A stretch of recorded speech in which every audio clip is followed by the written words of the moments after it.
Oh, how are you, Anthony? I am fine and dandy on this Friday morning. Nothing beats just getting up at an ungodly hour every day. I love it. It sucks when you're healthy, but I've been under the weather all week. I hate the term under the weather. Aren't we all? Aren't we all under the weather? Exactly. We're all under the clouds. It would be really tough to be above the clouds unless you're flying. Even up there, you can be under the weather. What a dopey saying. Why did you even say it? That's how I've always described being under the weather. Feeling under the weather. Makes it a lot harder to get up at 4. It's old terminology. That alarm goes off and you're not feeling quite right. No. Like, oh, my God. Anyway, you just showed me a video in the office. Oh, yeah. I think your video is going to go viral. Do you really think? do. Yes. Well, I was compelled to take out the old little camcorder yesterday and the old digital camera and make a little video of my experience with Windows Vista. Everyone's just loving it. This is supposed to be all the rage. Oh, it was released this week. People were lining up. People were getting it at midnight. Yeah. All excited to load it up on their PCs. Sure. Replace that nasty old XP that's been working fine for years. So a lot of people said, don't get it, especially right now, because a lot of these softwares, when new software comes out, you got to wait a little while till they get the bugs out of it. I'm like, no, I'll load it up and see what happens. Well, I would have liked to have even loaded it up. It wouldn't load on my computer.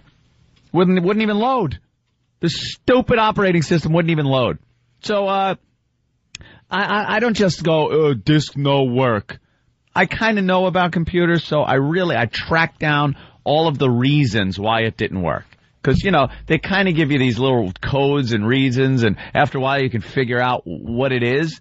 So you go to the various sites that produce the equipment that goes into your computer, and then you see how that can be compatible with the new Vista. Well, to no avail. It's just, they want you to actually make your computer equipment that was working really, really good work kind of crappy so you can use their operating system. It's like, yeah, you could use it. It'll work with what you have, but you got to really downgrade what you got. Like, I got great video cards in my computer. The games run amazing. Full screen, everything set to max, and smooth as silk. Great frame rate, looks beautiful. And I would have to downgrade that to use this operating system. Why would I want to do that? So I did all the searching and everything and just finally had it.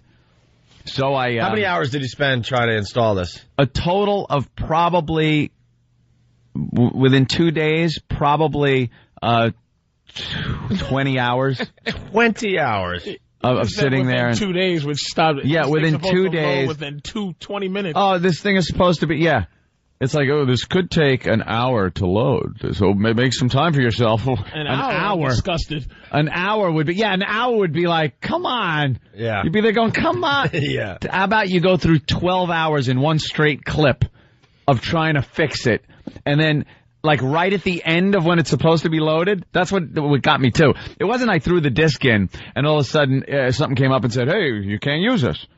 It was like everything was fine. All the little things are happening. It's loading. And then right at the end when I'm supposed to have this brand new operating system, I got the blue screen of death that comes up. That blue friggin' War Games DEFCON 1 with the giant font. With the big font, because everything is shut off on your computer except blue background and the ability to write some text. It's a giant font that just says, "You're effed." Yeah. A problem, critical error, dumping physical memory, right. And you see some numbers twist, and then it goes reverting back to original operating system. So after all that, it goes back to Windows XP, which I had on there. Which you bought or you put on there? It was on when I bought the computer.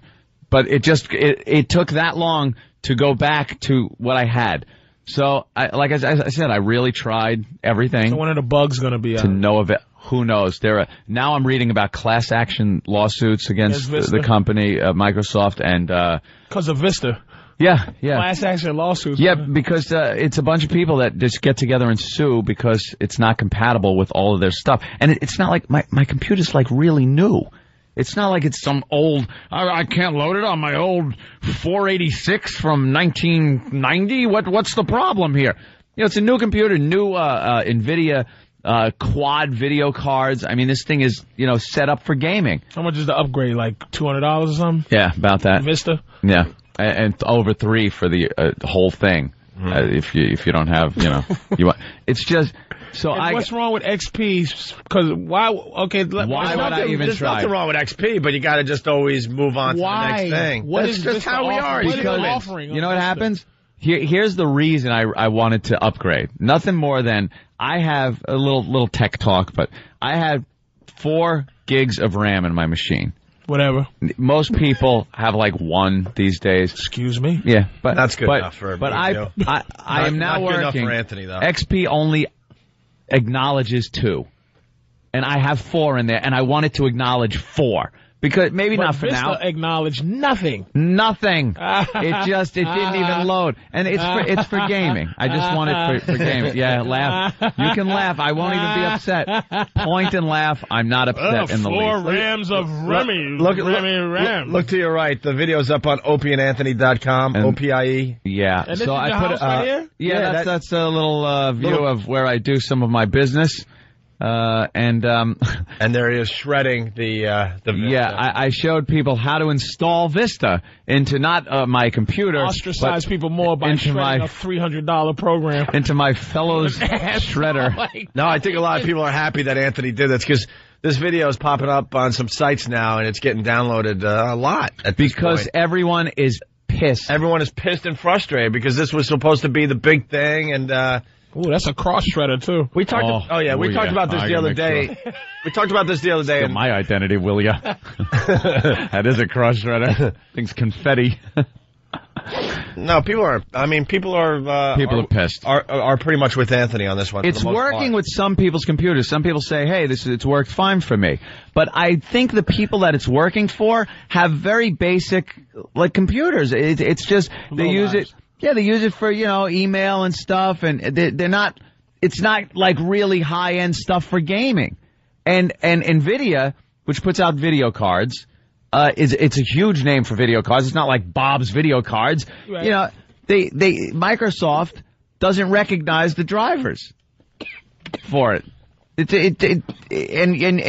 they have a set of drivers you can download for it, but then it downgrades the quality of the video. Why get a new operating system if you have to make everything less than it was before? Why do they feel like they had to go to market already? It sounds like there's some... Because they had already put off. And I understand when this stuff comes out, there's always bugs and they got to... Yeah, I don't mind a few bugs. Work it out here and there, but it seems like this product wasn't really ready. It wasn't. And Microsoft is so They want everything to be Microsoft. I don't know if you could blame them so much for that, but it really gets inconvenient because part of Vista is everything you download for your hardware has to be Windows, Microsoft approved. Like it's got to be an approved driver. The drivers are the things that make your computer recognize the various pieces of hardware. Don't they work with Apple too? Apple, you can download some Apple stuff onto a XP system. I mean, iTunes, right? I mean, yeah. You put iTunes on there. iTunes on my computers. And Apple, at this point, you can download a program where you can run Windows. So other than some giant corporation, right? Mm-hmm. And you. Yeah. Who needs that many bytes? A lot. Who needs 4? You know what it is? Other than people who play games and whatever. Right now, probably not many people. You're right. But it's computers. The computer industry keeps moving. Games keep moving ahead. Graphics and stuff. And the games that are going to be coming out are going to need DirectX 10 and really high-end video cards. And this just is not supporting any of that right now. So that's why I bought it. Because I'm anticipating the future and upgrading So what would you say accordingly. the casual computer user? Windows 98. Just stay with your Windows 98 for now. 98. I have XP, but it's like XP's fine. I don't use it for anything. You know, I get excited when I think sometimes like Explorer. It'll pop up. Ooh, upgrade available. Ooh. So it gives me a new look. No, I got the new Google bar. Right. But other than that, I don't care. I'm not using it for its full. I'm on your level, man. You're not. No, see, you know. When it's talking about, like, you know, trying to figure out what's wrong with the installation I wind up process. having to replace. When I see Norton antivirus work, like it right. says, scan something, maybe dangerous, I'm like, ooh. Yeah. You just sit there and hope for the best. What do I do? But he's it'll go away. troubleshooting. Ooh, it works. Anthony troubleshoots. I'm troubleshooting. You're nuts. You know, NVIDIA card. What usually goes wrong with my computers is the ventilation fans, because I usually wind up burning stuff up. Why don't you get a PlayStation 3 and stop? No. It will never play or look as good. I'm sorry. And all the console gamers are going to go lose their mind over it. HD TV. HD. I see. I'm playing basketball on 360. Their shorts are wiggling, and as the games go on, their butt cheeks get sweaty. What else do you need, Anthony?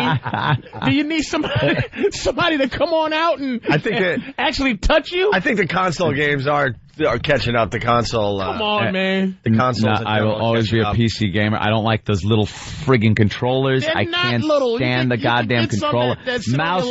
Mouse and keyboard. I don't want to have to look for a flashlight by pressing 80 different buttons. Has anybody ever played? What? Have you ever played a game on your keyboard? Yeah. Not because I know you. That's what you do. There are thousands of people. First-person shooters are all played on keyboard and mouse. I don't like playing the pinball that comes with my computer, the one that's on the games with solitaire, where I'm trying to push an arrow space bar for the tilt and the arrow. Are you out of your like you gotta push arrow then semicolon. How do you play a game with semicolon? You got your console controller and you're bending your fingers into gang signs to try to hit the 5 buttons you need to jump and turn at the same time. Just to drop kick somebody. When you can just move a mouse around and your targeting is going and then you use the keys to move forward, backwards, side to side, and then you got 1,000 keys on here to turn on various things and use equipment and change things. It not have to hit 2-3 buttons at the same time. You don't have to look down? Never. No, because I know what everything is. I'm never looking down, and you will never get better aiming than you can with a mouse.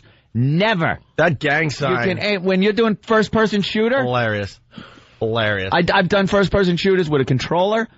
And done it with a keyboard and mouse, and you cannot get better. Shut up about the Wii. Enough about the Wii. Shut up about the Wii. You know what? You got Wii, fan? Yeah. This is my thing. I'm not here to exercise while I'm playing video games. Exactly. It's made for you to sit down and have your body just go into complete mush. You shouldn't get tennis elbow from playing a video game. You're playing a boxing video game and you end up with tennis elbow. I'm actually you're getting hit in the face. I'm doing 360 kicks against some Chinese video game character. Get out of here. Some kind of Little Rascals boxing glove on the end of an accordion comes out and punches you in the face. Like 6-year-olds are getting like carpal tunnel syndrome or something. Well, all right, defend your Wii there, Than. You don't really need to take like a full tennis swing every time. Like that's just how they market it to the Are you in your living room just hopping around as you're playing your Wii? Oh, I'm having the best time. Playing Dance Revolution. Yeah. I heard it stinks.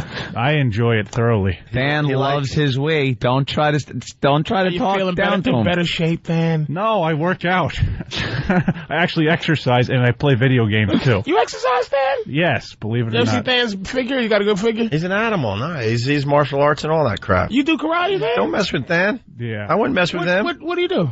Jiu-jitsu. What year? What's your level? Blue belt. What is that? Good enough to kick your ass. It's decent. Belt. God, I would hate for an open micer to beat me up.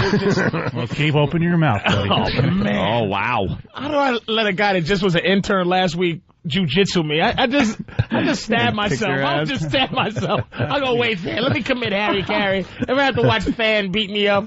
Oh, Jesus. You know, I want to punch some people. How did I not do enough research? It's just... Ant does his research. Believe me, I do. He's neurotic when it comes to troubleshooting and doing his research. And I've been to so many like support boards and message boards and other tech boards, and there are people like this that said, I didn't do enough research. I loaded it loaded right up. And there's other people that are going through exactly what I went through. All right, Joe in Jersey, what's up? Hey, how you guys doing? All right, Ant didn't do his research. Well, no, I didn't say he didn't do his research. The problem is any operating system that's going to be upgraded, the day after, you can't go, the drivers are just not going to be there. I don't care whether it's NVIDIA or ATI or any of these great graphic cards. These guys just are not in the loop with Microsoft when they release this stuff. Well, you know what? When I first loaded up Millennium, I actually upgraded to Millennium when Millennium came out, and I had no problem. Yeah, but see, Millennium was a different, it's like this is 64-bit threading operating system. It's a little different. Yeah, but you know something? When they put out an operating system with the hoopla that they put out with, and my Dell computer that I bought says Vista ready, and actually is one of the selling points is, hey, once Vista comes out, you're all hooked up. Just load it up, and then you get it and load it up.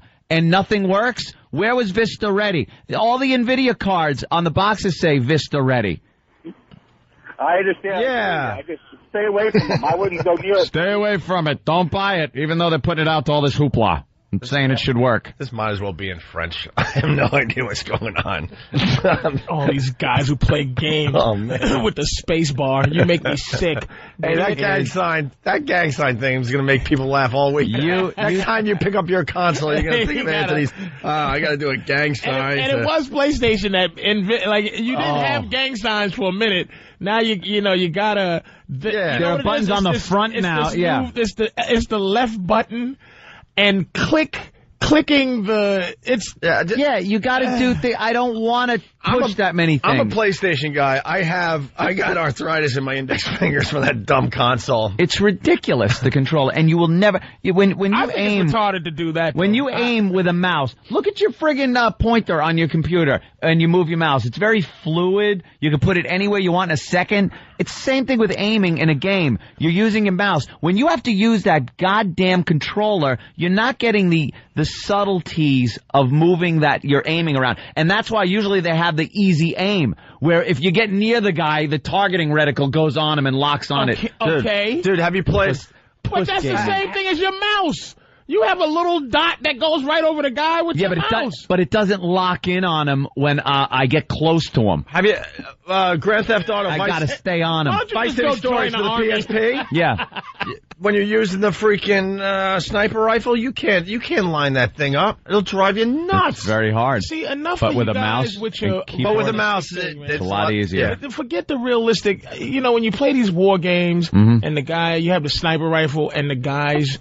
There's this new thing they do where you have to take breathing. A deep breath. You got to take a breath. You got to hold your breath. Who even needs that? That's the fun of getting a sniper rifle is just sitting back and picking people off. See, I like the other angle. I like the way it's like shaking. I like that it's not a given that you're getting a headshot if you have a sniper rifle. Well, why don't you go to war for real? If I was a few years younger. Why do you need that in a video game? I like the realism of I like the immersion into a game like that.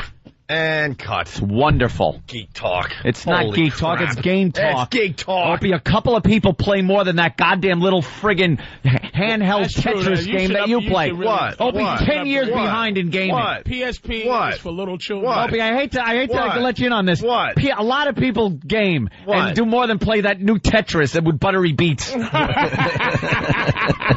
It's Luminous. Luminous 2, and they don't have buttery beats. How about the gaming industry is outselling the movie industry? Luminous 2, baby. Me and the 8-year-olds in the back of the minivan. Yeah, exactly. It might be Greek to you. Getting her freaking chores done. It might be Greek to you, but I see every line filled up with calls. It's geek talk. Oh, my God. I'm starting up with Tiger Woods. Huh? Tiger Woods. Yeah, I'm doing Tiger Woods. I liked the Tiger Woods golf. Yeah, that was good stuff on a computer. Fun game. And then you get online and you play with other people around the country. I'll get a PlayStation 3. Actually, I'm a PlayStation guy. You should get whatever you got to get to just stop with the But here's the deal: arrow key and the D as run. It's stupid. I try to stay away from the video games. People know I got like a weird OCD thing that does pop up, and it's bad when I get into a video game. Yeah, you just don't. Really bad. You don't leave it alone until you're Well, you're done not with it. supposed to. Yeah, I'm just finishing Lost Planet, Jack. I'm at the last board of Lost Planet. I feel so proud of myself. I have yet to write a film script. I have yet to write a treatment, but I finished Lost Planet, and that is an accomplishment. Really? If anybody asks, I love when friends of mine call me and go, "Yo, you playing that Lost Planet?" Yeah. Did you get past the guy with the? Come on, man. I don't even remember that. Really?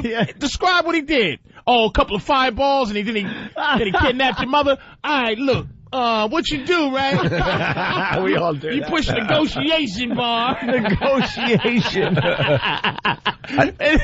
You go to walkthroughs online? Yeah. I walk through. Yeah. I won't put in cheat code, but I will do an occasional walkthrough. They don't have cheat codes no more.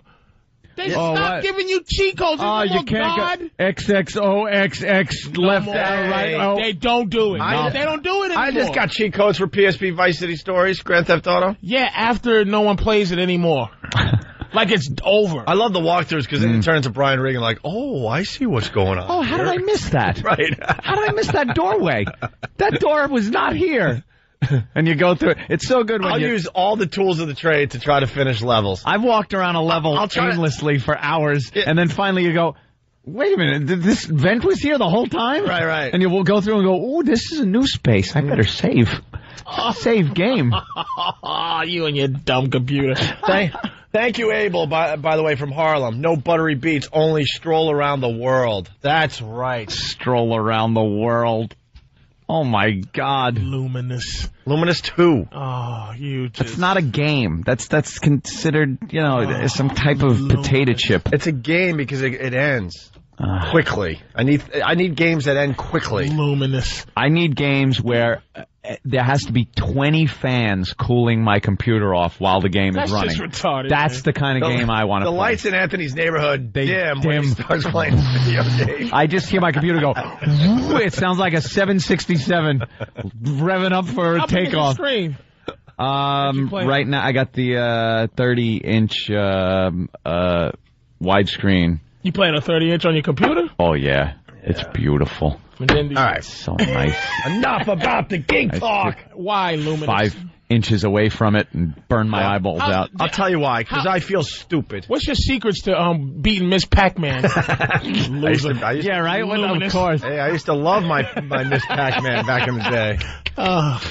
I would show off with that game in the bars. Opie skills like a girl. If he plays Lost Planet, he goes, "This is dumb. Yeah, what is this? Bugs don't live in the cold." Where's Donkey Kong? I'm not that bad. All right, listen. Yeah, unless there's music going. Come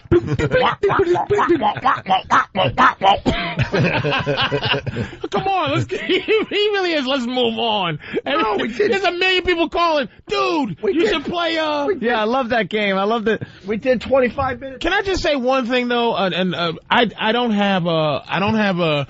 What do they call it? A name. I don't play online. I'm sorry. Oh, you don't? I just don't. Yeah. I don't do that. There's nothing more fun than going on playing like Battlefield 1942 or one of those Vietnam or one of those games online. Because you know you're playing against real people, and they're getting annoyed when you just like headshot them, and they don't know you're standing right behind them, and you beat them with a crowbar. You don't even use a gun. You know how degrading it is to have this huge weapon out. I was playing like Half-Life online, Counter-Strike, things like that, and you could take a crowbar out and bludgeon the guy with a crowbar, and he sits there and says, so-and-so was killed with a crowbar by... It's degrading. And it's so fulfilling to do. Listen, we got to take a break. We're really late. We got to talk about Tyra. We got to talk about the Light Bright thing. What game is Tyra playing? You promised somebody $500 if they brought a Light Bright, right? I loaded my pocket up with cash this morning just so I can buy one of those. Well, guess from what? Some homeless people, I assume. Yeah, guess what? People have come down from Boston. From Boston. With one of the bombs that shut down Boston. I have 2 rules. for this. It must be authentic. Here we go. I'm not being an ass about this. How do you prove it, though? I could tell by looking at it. Okay. It's got to be authentic. Okay. And it's got to work. I want it to work. I want it to light up. And it's not that much to ask for $500. E-Rock, pull the tape. Pull the tape from yesterday, because I want to make it perfectly clear that I did not offer these guys $500. Oh, Jesus. What, do they all want money from all of us? Well, because I think Jimmy said $500 too, and he's in Houston. Yeah, go to Houston. I'm not stepping up. Take your bus to Houston. I'm not stepping up for Jimmy. Yeah, take your homeless bus to Houston and get the other $500. All right, we'll get into that controversy. Just terrific stuff. Those dumb light brights shutting down Boston yesterday. Stupid Boston. And the rest of the country's starting to catch on now, and they're looking at Boston like, what is wrong with you? Yeah, even New York, the police is wrong saying, with you people? Yeah, these things are around for a while. Yeah, we didn't get one call. A lot of eyebrows going up like, who's in charge up there? Mayor Menino. Light brights shutting down a city like that? Douchebag. We had the same thing in Philly, nothing happened. We had the same thing in New York, nothing happened. They look nothing like bombs. What's the problem? And now they want Turner to what? Reimburse them, and I don't know. Keith, did that look anything like a bomb? Well, hold on. We can't start a new subject. Oh, Christ on a pony, that's right. We were supposed to break 15 minutes ago. A fan, should we break? Keith, you think about your answer. Oh, you sit there and think about it, young man. You sit there and think. We'll get the homeless people in, give them their stupid $500, and then kick them out. We'll talk about the N-word as well. That's whatever. Another controversy. Yeah, lots to do today. It's the Opie and Anthony Show. We have the light bright bomb in studio. Oh, we're all just scared. Oh, that's it. It's sort of like seeing a celebrity. Yeah. We have a celebrity in the studio today. That's one of our best guests we've ever had. It's one of the most popular known guests. You would walk down the street. You know why? Because a lot of the guests we have, we've done the walkover and walk down the street with them, and no one knows who it is. When we walk later, you hold that up, people will absolutely know what it is. It's been on TV thousands of times already. You think everyone knows what happened in Boston by now? A lot of people do, I got a communique from John Manelli. He was talking about yesterday's show. He really enjoyed the Boston stuff we did yesterday. Yeah. He goes, but you guys really didn't explain why you hate the mayor so much. I think that's kind of... I thought it was obvious, but he's saying that we're talking to a lot of new people. The mayor of Boston got us kicked off Boston radio for a dumb prank. We acknowledge that it was a stupid thing that we did, but he was obsessed with getting us kicked off the air. He wanted us fined by the FCC. He wanted us arrested. Wanted the license revoked, which is his big thing that he does whenever anything happens up there. Let's not forget he wanted us arrested over a dumb radio prank. And he's hated us ever since. And quite frankly, we hate him as well. We did the homeless shopping spree recently, and he came out and just screamed bloody murder how awful it was. And not one other city had a problem with our homeless shopping spree. Yeah. They realized what it was, and it was actually... believe it or not, helping the plight of the homeless in the end. That wasn't our purpose when we started the homeless shopping spree, but in the end, we raised awareness. Yeah. And showed that, these people are people too. Whatever. You know what I'm getting at. And who cares if we even were doing something good or not? Right. So our radio show, just shut up. So we enjoy when the mayor does something stupid like he did the last couple of days. Yeah. These devices were all over Boston. They were to promote a cartoon on the Cartoon Network, Adult Swim. What was the cartoon again? Aqua Teen Hunger Force, right? Aqua Teen Hunger Force. And these things were put up in 10 cities. 10 cities. 10 cities. Philly was one. Here in New York, I believe San Francisco, Boston, of course. Mm-hmm. Not one other city. You see the pattern here is what I'm getting at? Yeah. You see the pattern? Not one other city had a problem with this marketing device. Boston had their bomb squads out, blowing these things up. Shutting down the subways or the T, whatever. Yeah. Shutting down the highways. And like you said, bomb squads actually, blowing them up. I really think Boston wants a terrorist event. I think they're the city itself. You can't really pin it on an individual and stuff, but like the whole Red Sox-Yankees rivalry, we've had a pretty decent terrorist event here. Oh, we had a doozy. I'm talking about a Lulu. We had a You might have heard about it. And I think in some strange, odd way, Boston is a little jealous and wants their own, big event that gets them in the news for terrorism. And this was something they made a huge deal about. Yeah. All the other cities did nothing. And Mayor Menino's, they're all still on the warpath about this. They want to prosecute, and there's really no grounds for it. The prosecutors are saying this thing looks like a bomb. It does not look like a bomb at all. No, and the New York papers are kind of beating up Boston today. Yeah, so is the police department. Yeah. The headline, Beantown's blinded by the light. And in New York, the joke was no bomb. They just knew it was a joke. And we got somebody that works for the authorities. Mm-hmm. What do you think, Keith? Is that a bomb? Would you, in your professional opinion, if you saw that, would you cordon off the area, call the bomb squad, and what would be the protocol? Would you shut down the subways? I'd probably kick it. Give it a good kick as a first thing. And then maybe whack it with the nightstick a couple times and break it. And if it didn't blow up on you, you move on. And then I would just drop it in the garbage and call it a day. There you go. Yeah. There's no, oh my God, get the police yellow, get the F out of here tape. We're looking at this thing and we're like, how can you confuse this stupid thing for a bomb? Yeah, it's so obvious. It's batteries. It's a light bright. It's a light bright. It's a flat piece of metal with light brights. There's not even room for an explosive on it. But I'm no expert, but that's what I'm thinking. Yeah, where would the explosive be in this thing? Any good bomb needs explosives. We're in a world where you can't bring toothpaste on a plane, dude. I understand. So they went way overboard. They did for people who have sense. They didn't go overboard blowing these things up. 9 other cities didn't even notice. Rational thinking, yes, they went overboard. Right. But you can't bring water on a plane because it might be I don't know what. But so if you see I think that's ridiculous. This a device with 4 big batteries and a middle finger, it could be an Arab. Oh, my God, you're nuts. It could be an Arab. Let Patrice look at this thing. That looks like Saddam Hussein. Look at the eyebrows. Look at how thick the eyebrows.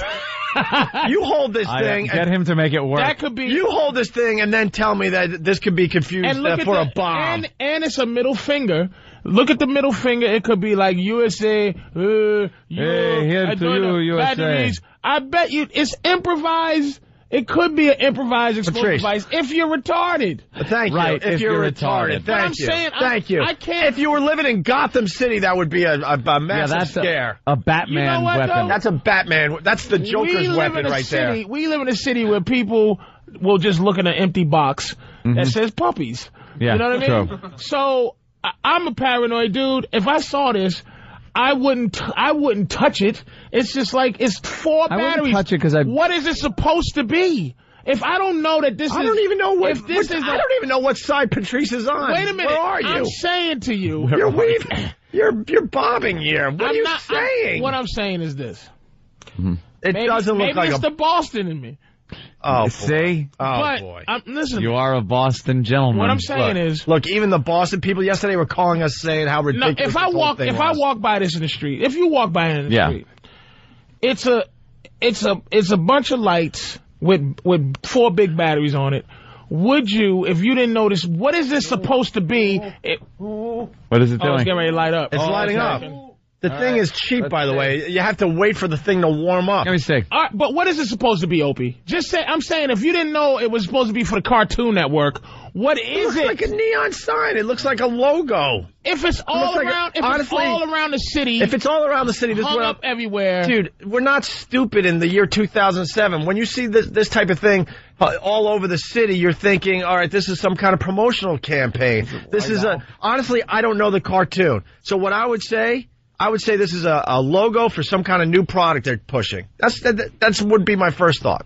Definitely. All right. Yeah, I would think it's I'm not going to argue with that. Maybe I'm guts not to going to argue a that toy. side, but I'm saying because every once in a while you see this type of thing pop up in your city, whether it's graffiti art or I wouldn't think it's a bomb. Something. I wouldn't think it's a bomb, but I wouldn't touch it.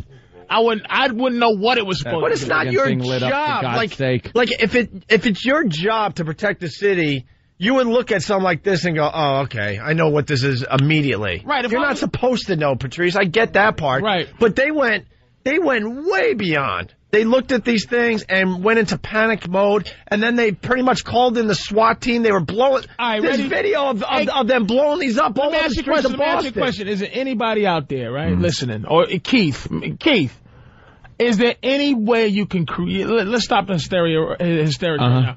Is it any way you can make a bomb out of 4D batteries? I have absolutely no idea. Is there anybody that even knows? I would assume... Is there some 12-year-old white boy out there that reads these, Patrice, unless you hollowed out batteries and put explosives in it and then made it look like they were supposed to be batteries. What's blowing up in that thing? Seriously, look at it. The light bright bulbs could be filled with poison. D4. Oh, yeah, okay, Mr. Poison. You're nuts. Hold on a second.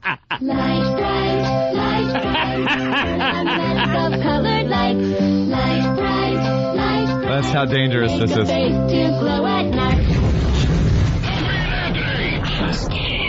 That's how dangerous it is. Yeah. As dangerous as that Light Bright song was. And we can't get ours to light up. That thing What's better going light on? up. It better light up, or the homeless guy from Boston doesn't get his $500. Better light up. That better light up. He said 10 minutes. When we put the batteries in, it was does longer than 10 minutes. Flashes 3 times, and he said it takes 10 minutes for it to warm up. Longer than 10 minutes, my friend. All right, let's say hi to Bill. What's up, Bill? Hey, what's up? Hello, Bill. Hey, have you guys talked about the press conference that the 2 guys that were arrested for placing those bombs in Boston? Well, we were talking about it in the office. Yeah. I didn't see it, but I heard about it, kind of read about it. And, we got some highlights. They're real smart asses. Yeah. It was pretty funny. I mean, those guys got some pretty big balls to... No, why? Because they know in the end they're not in trouble. They know no matter what the stupid mayor says, they're not in trouble. At the worst, they're going to go after the Cartoon Network. They're going to go after Turner. They're not going to go after 2 like Spicoli dudes. This is an advertising campaign and nothing more. It's not something that it doesn't look like a bomb. It's not in the shape of a bomb. They weren't placed to cause hysteria, like a hoax. That's illegal. But to put things up to advertise a show like that looks like a stupid, it looks like a guts from a toy. Yeah. All right. Hey, this is what the New York paper is saying, Newsday actually. In New York, the joke was no bomb. New York to Boston, get over it. and our Boston listeners agreed with us yesterday, by the way. The Big Apple's neighbor to the north was brought to a halt Wednesday when some harmless blinking signs advertising a cartoon were mistaken for bombs. In New York, forget about it. Oh, boy. Forget about it. And they spelled it out. Forget about it. Yeah, of course. The city's 911 operators logged no calls. Not one call. Not one call. This is the 911 system that gets calls for everything. Attention, Boston. Your mayor is a dope. Attention, Boston. Your mayor is a dope. Jesus. We saw it years ago. Dope. If that could be mistaken as a bomb, then anything. You might as well just close down the streets for anything. A Pepsi can rolling down the sidewalk. Like no calls when the identical devices depicting in lights a character from Aqua Teen Hunger Force were planted about 2 weeks ago. So these things were planted a while ago? Yeah. Oh, way to be on top of it to begin with. They let these things... hang out for about 2 weeks, and then they finally have a problem with it. Then they have an issue. Dude, stupid me, I thought they planted them Tuesday night, in the middle of the night, and then Wednesday all hell broke loose. These things were hanging around for a couple weeks? Yep. The guys who brought it in said he's had it for 2 weeks. Oh, my God. They were planted about 2 weeks ago. It takes a little more than that to shock us, said Randy Martinez, a bartender from Manhattan, who heard about the response in Boston. In fact, 38 of the 40 signs hung in New York disappeared, presumably swiped by cultish fans of the show that airs on Cartoon Network. Could it be that New Yorkers weren't concerned because they are injured? Are inured to marketing? Or are Bostonians just a bit jumpier? People in Boston are a little more uptight from New Yorkers, said Hunter Foster, the Manhattan actor, blah, blah, blah. All right, it goes. Yeah, they're jumpy, and the mayor is an idiot. That's what it is. He really is an idiot. Mm-hmm. They completely overreacted.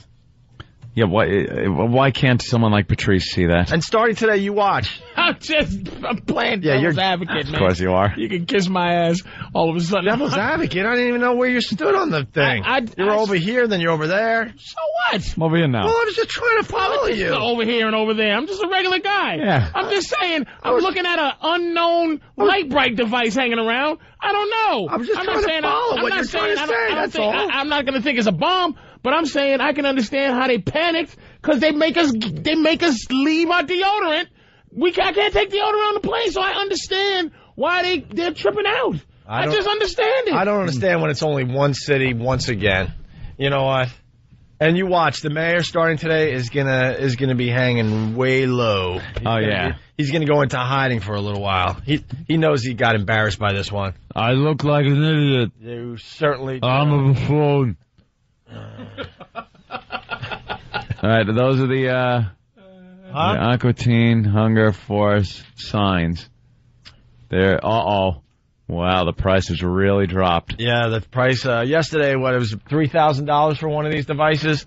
Now it's down to $89. What's with the $89 By one? Monday, no one's gonna give a crap. Check the $85 one, $89 one. I don't think that's real. Oh, it's real. I don't think it's real. That doesn't even look like it. That looks like a light bright. I think the guy took a picture of a light bright. All right, let's go to Abdul from At least that lights up. Let's go to Abdul from Astoria. Yeah, what's up, Opie and Anthony? Everyday listener. Are you a Muslim, sir? Yeah, I'm a Muslim, so what? I'm just asking. Look, he said, so what? I'm like, I'm just so asking. what? I'm just kidding. What's up, Abdul? Yeah, I wanted to say, if those look with the LED lights, if those look like a bomb, yeah. So the DOT signs that they put, to direct traffic and tell you about closure, those should be like a nuclear bomb. Yeah, right now. Those would be huge explosives. Oh, in Boston, forget about it. The ones that tell you that there's traffic ahead. Sir, can you make a bomb out of 4D batteries? Yeah, Muslim dude.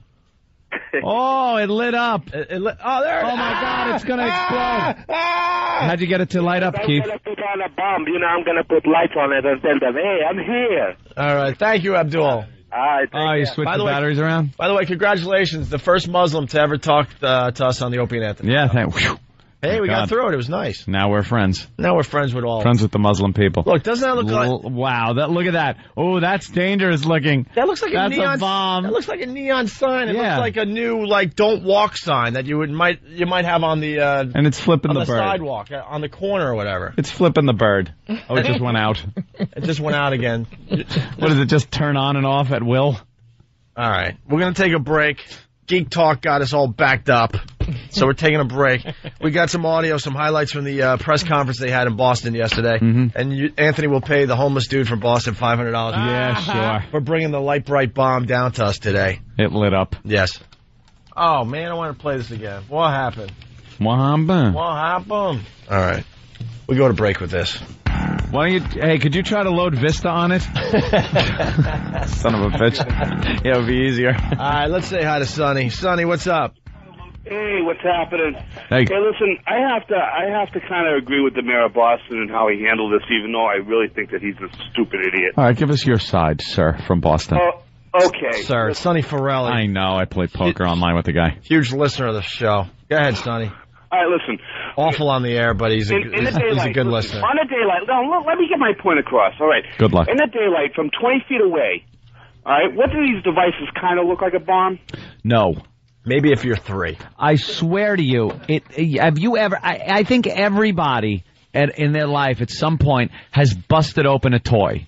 Haven't you? As a kid, you rip open a toy and there's a printed circuit board and some stuff on it.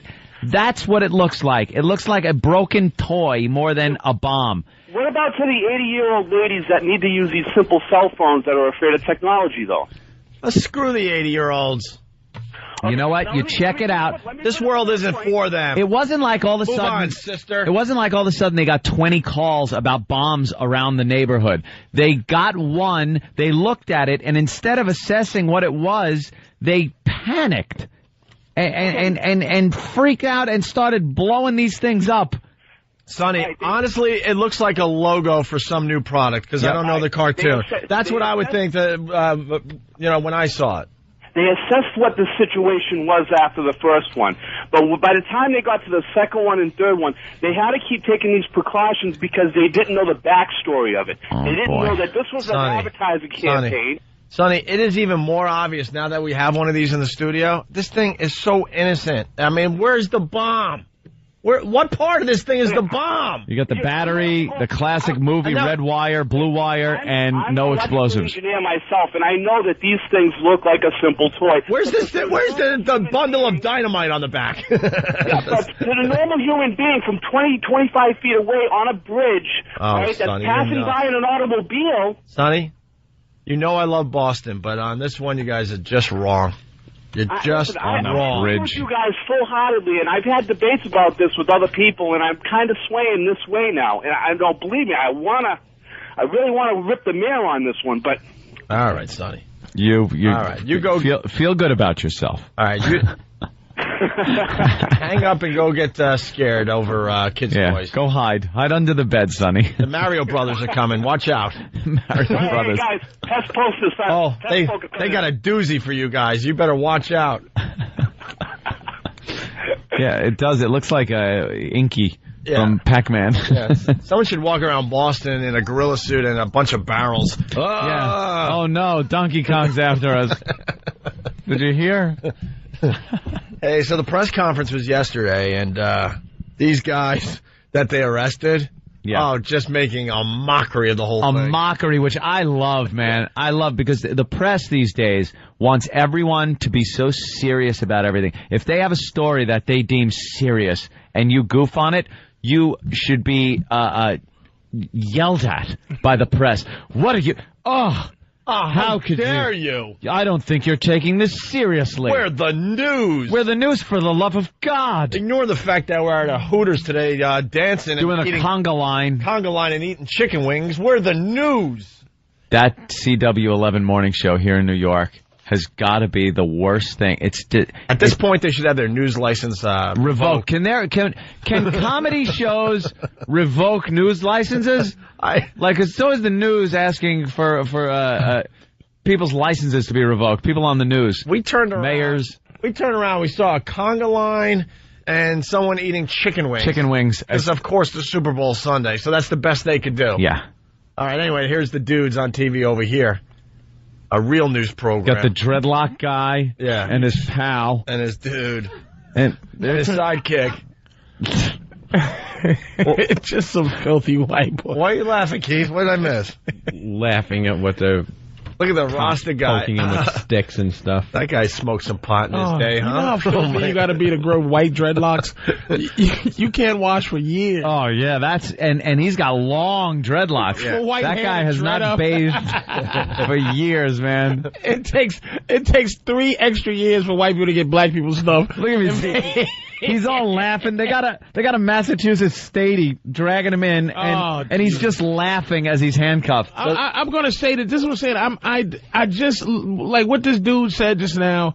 I'm not saying. Oh, you got the little coffee. Sorry, it's you guys. I'm saying Boston. no. I'm saying I'm not agreeing with it. Boston is very what they call draconian, very draconian city. So you can understand. It's like I'm saying I can understand why Boston. Hold on. This headline's too good. Boston bozos poke fun of prank. Boston. So now they're angry at them poking fun at it. I don't think the town is angry. I don't think people there are angry. It's the. Let me tell you what you guys are angry at. The fact that you Boston people. You were raised in Boston. So what? And you're very defensive now because this is like. I'm not defensive. This is like if you went to school on like Father's Sunday, and everyone's having a good time, but your father was like the one that wasn't cool. And now you got to kind of rationalize it to all the other kids. Or wasn't there.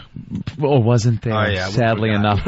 You're black. No. You don't have a father. The father was the... a swear was bubbling out my mouth. You know I caught that back. Of course. I really wanted to say something foul. You gulped that back. All the other cities had cool dad.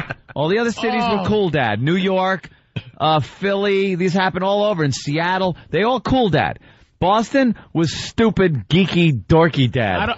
Now you feel bad and are trying to talk him up to us. I didn't try to talk him up. Patrice, this is you're just like the news. I'm saying, if I saw a light bright that I shouldn't have seen, I wouldn't go over there and say, "Oh, this is an ad campaign." Listen, this is a tough one. No one has them except for homeless people who don't want to live. Why don't regular citizens have this light bright? They probably do. They don't. But the homeless might have needed them for one. Regular people, listen to me. If it was you can yell and scream all you want, but this is a tough one. This is a tough one. Don't try to white melodrama my anger away. I know that trick. I'm from Boston. Yeah, but you don't try to go ease up, Negro. Now, listen, let me tell you something. Listen to me.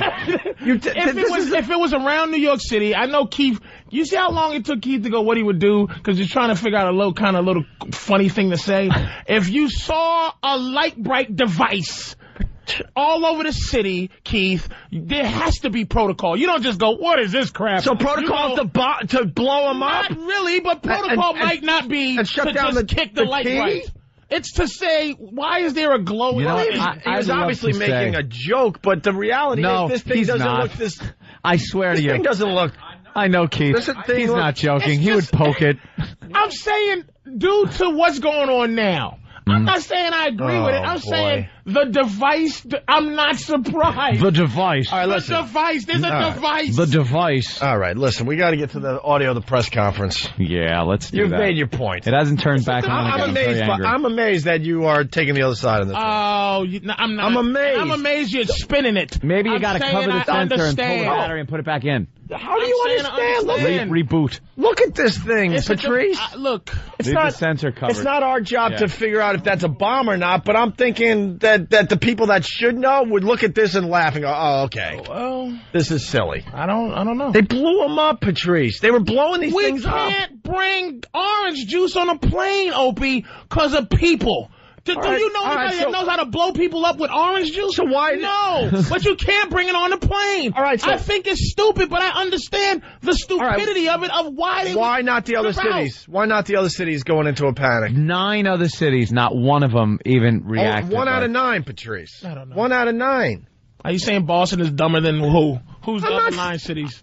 I think 9 cities. Boston is the 10th dumbest city in the nation. I think something's going on up there. That's a little, something. What do you think it is? It's not. They're stupid. The people who are in charge of this crap are stupid. Let me ask you something, Keith. As an officer, right? No matter how dumb you think something is, you have to go with. You have to go with protocol, right? It's a common sense call. Even back in the day when we had the anthrax scare, when you had every dope calling for the police to come open their mail, because they thought it was anthrax, I would walk in, I'd rip their mail open, I would dump it on the thing, because it's just, it's retarded.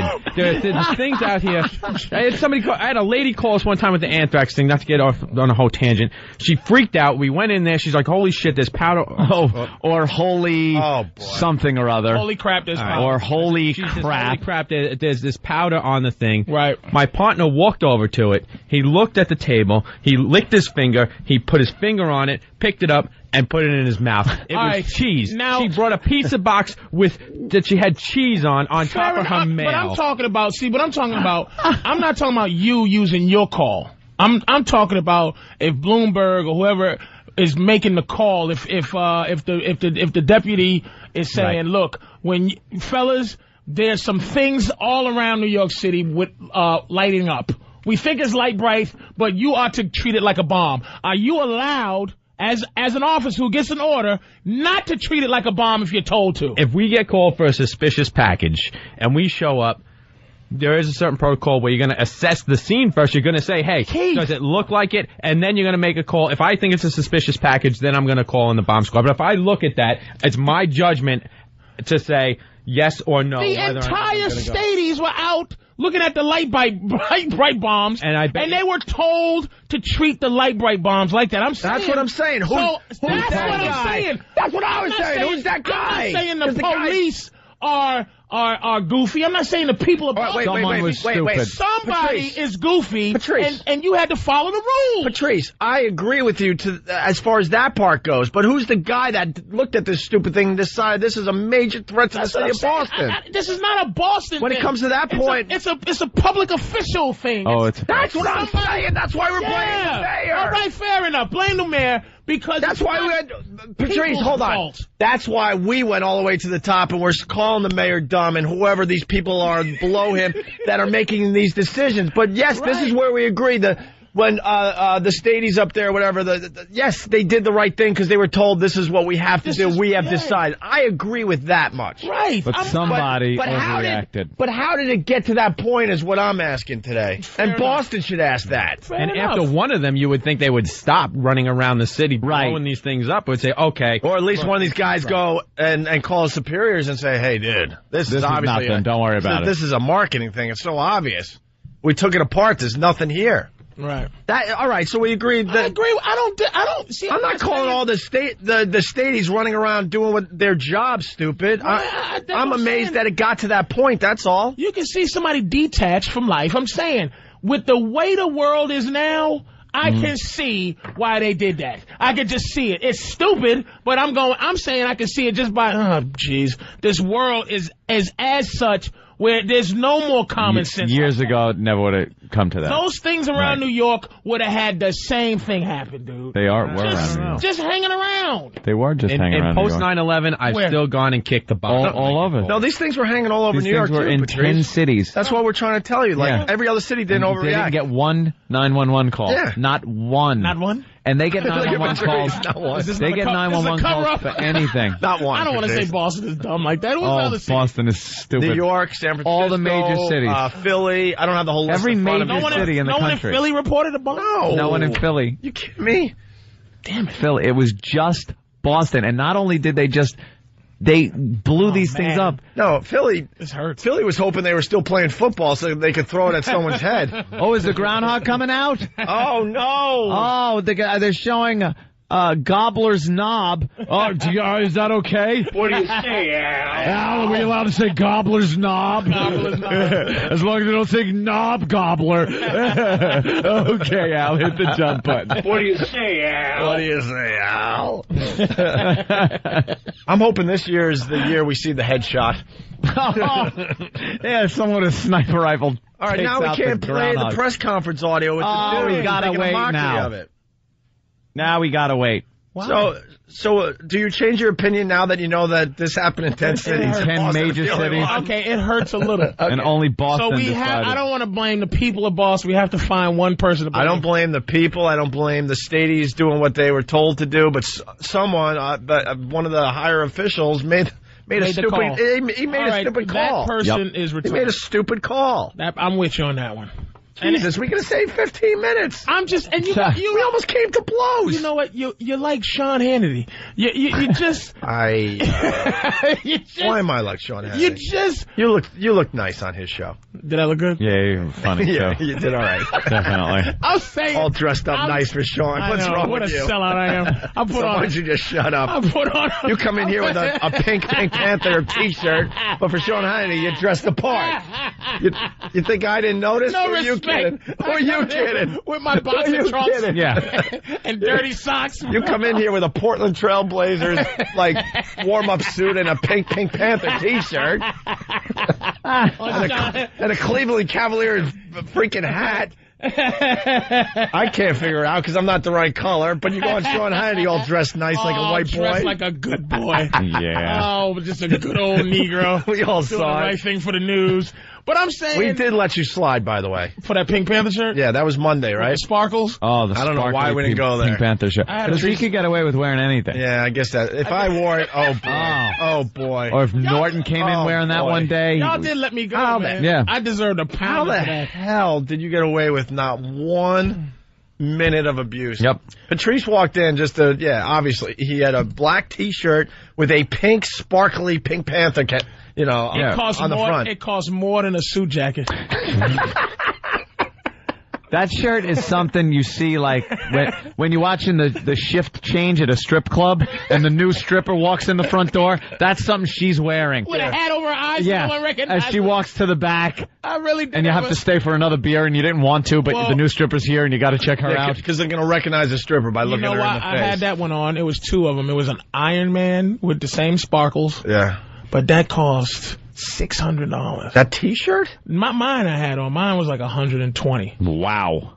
And I don't even know how to wash it. Because it has rhinestones on it. You don't. You get it dry cleaned. It was an Iron Man for $600. It's just they selling them for that. I don't know how you guys let me get away with that one. You suck up your pride and have it dry I just want to say I want to say something. Thank God you didn't wear that T-shirt in Boston. You would have been arrested as a bomb threat. Could have been a bomb. That's pretty funny. The rhinestones or something. All right, I just want to make it clear. We're on the lookout for Pink Panther T-shirts. They look innocent, but they're sparkling. Something has to be going on. Can you let me make it clear that I don't agree? I think it's stupid. I think we're there now. I'm just saying that the people... I'm just saying that particular thing I can see with the climate. Right. When you said no other cities said anything about it, Patrice. that bothers me a little bit. Yeah, it should. Thank you. All right, here's the cities. Thank you, Than. Boston, New York, L.A., Chicago, Atlanta. Atlanta's seen some terrorism. You heard of any of these cities? Seattle, Portland, hold on. Austin, San Francisco, and, of course, our friends to the South, Philly. No dumb cities.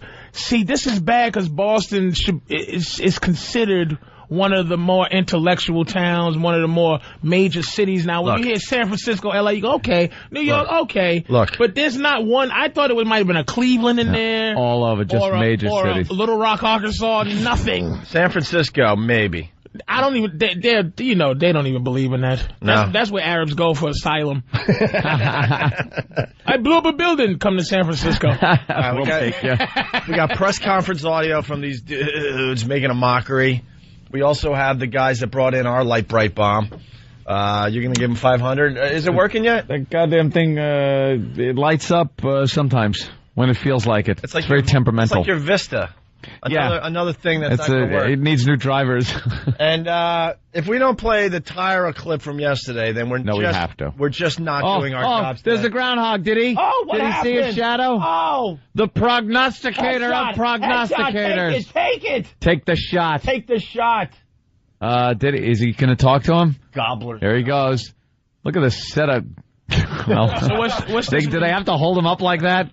My God. This put some pants on that damn thing. It's not going to snow anymore? I don't know. I don't think it's announced yet. The people in Gobbler's Knob there in Puxatawney, Pennsylvania, very excited right now as they're talking to the groundhog right now. Yeah. And seeing if he look at these. If he knows. Look at these guys look like they wrote the Declaration of Independence. Yeah, they're all wearing those dopey top hats and black suits. I'm embarrassed to be white today. It's all old white men. You know what? This is a very embarrassing thing for white people. Here's what I want to know before we go to break. How do y'all get away? Wait a minute. How do y'all get away when white people do this? I'll be honest. And you're not associated with all the rest. Why aren't white people grouped together? Why are these just nutty white guys that white guys can talk about? No, why do I have to always be grouped up with nutty black people? Yeah, you're absolutely right. I am embarrassed to be a white guy. Is there any way to pull that up? Because he's reading it right now. Yeah, but we can't do that. It's that long, dumb the delay. Poem thing. No, it's that dumb poem he reads before. All these guys should have a monocle. All right, listen. Yeah, they look like the Planner's Nut guy. These guys look like they get naked, go in the woods, hug each other, and hum. It's a real sex reference from back in the day. They actually look like they could take those top hats off and put on a white hood. Yeah, right. They look like old Klan guys. Pun can announce away, Pennsylvania. Right. There it is. Pop me up. Yeah? All right. There it is. Every time this dumb movie's on, I have to watch it. I don't know why. It's one of those movies. How white is this song? As we watch from Gobbler's Knob, Punxsutawney Phil is being asked if he saw his shadow or not. Why is this live like a press conference? Isn't that amazing as people that we do this? And this is why the rest of the world hates us. Right.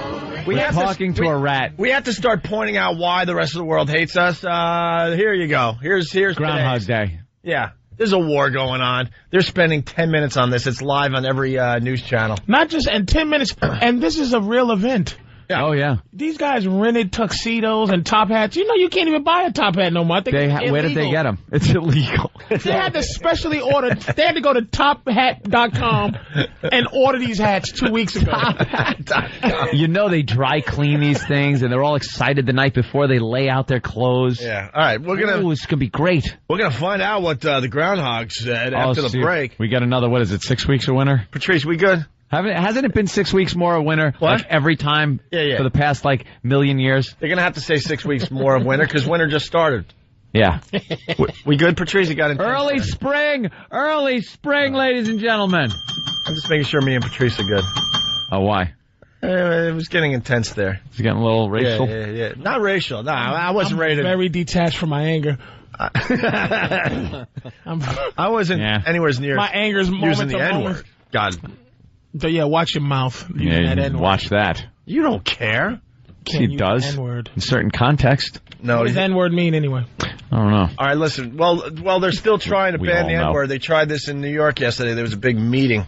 We should start asking people, like the news, when down they, at City Hall. When they get these experts on and the news oh my God, anchor. we're starting something new. No, I'm just saying for 2 seconds. I'm just saying. When the news anchor says the N-word, someone ought to turn around and go, what do you mean? What does that mean? Yeah. What is it? Well, the N-word. What word? What is the N-word? There's plenty of words that start with N. No one's calling him out on it. I call a Chinese guy the G-word.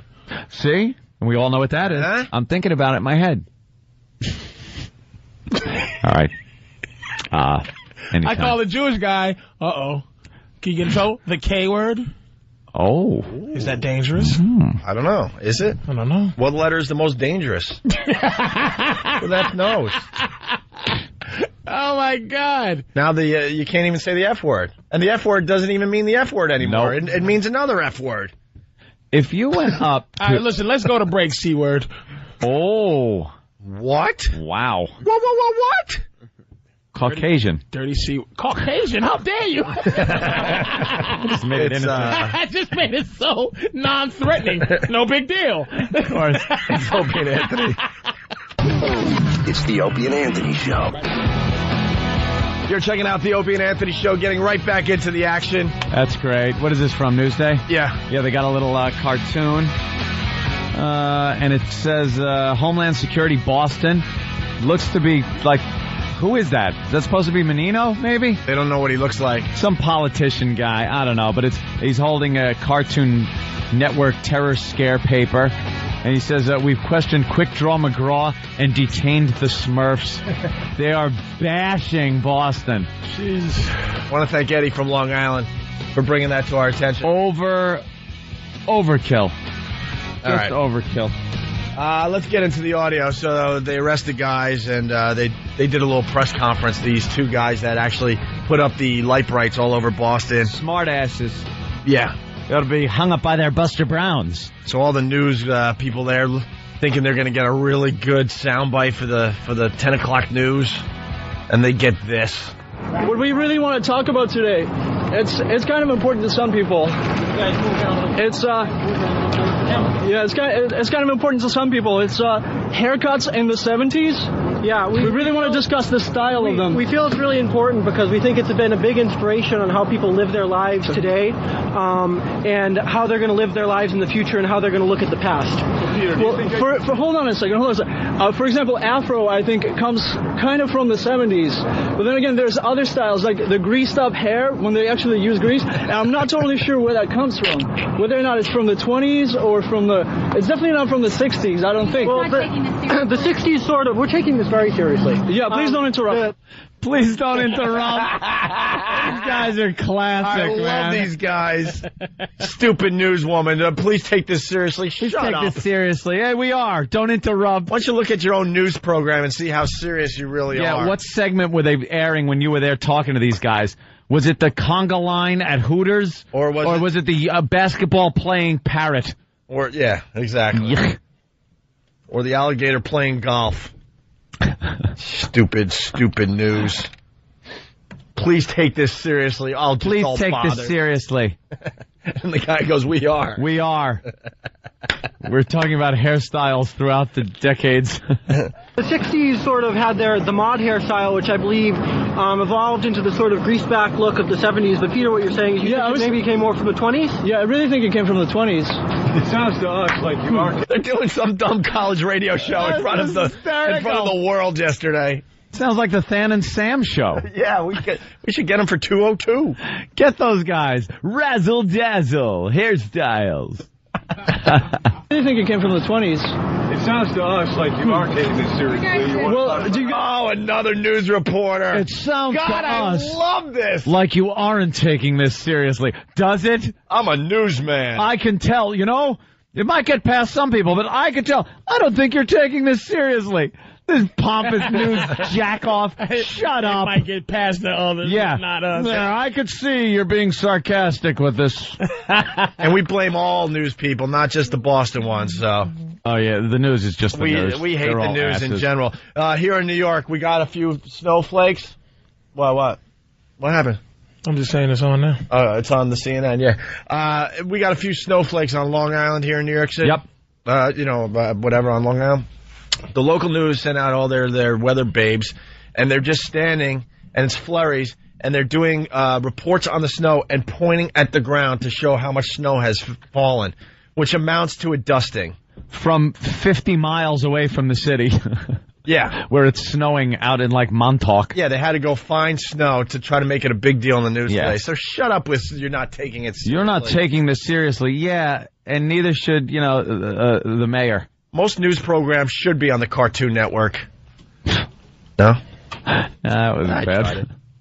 It came from the 20s. It sounds to us like you are taking this seriously. Well, do you guys have any haircut questions for us? What do you think about what happened yesterday? You're going to get one. Oh, then you get the freaking news guy trying to get him back on track. About what happened yesterday? You're going to get one. That's a very good question. Thank you. I think my dreadlocks are pretty nice, and they're going to keep growing for a little while. And maybe they'll reach my knees or something. I don't know. I'm getting sort of more due to get a haircut because getting my bangs now.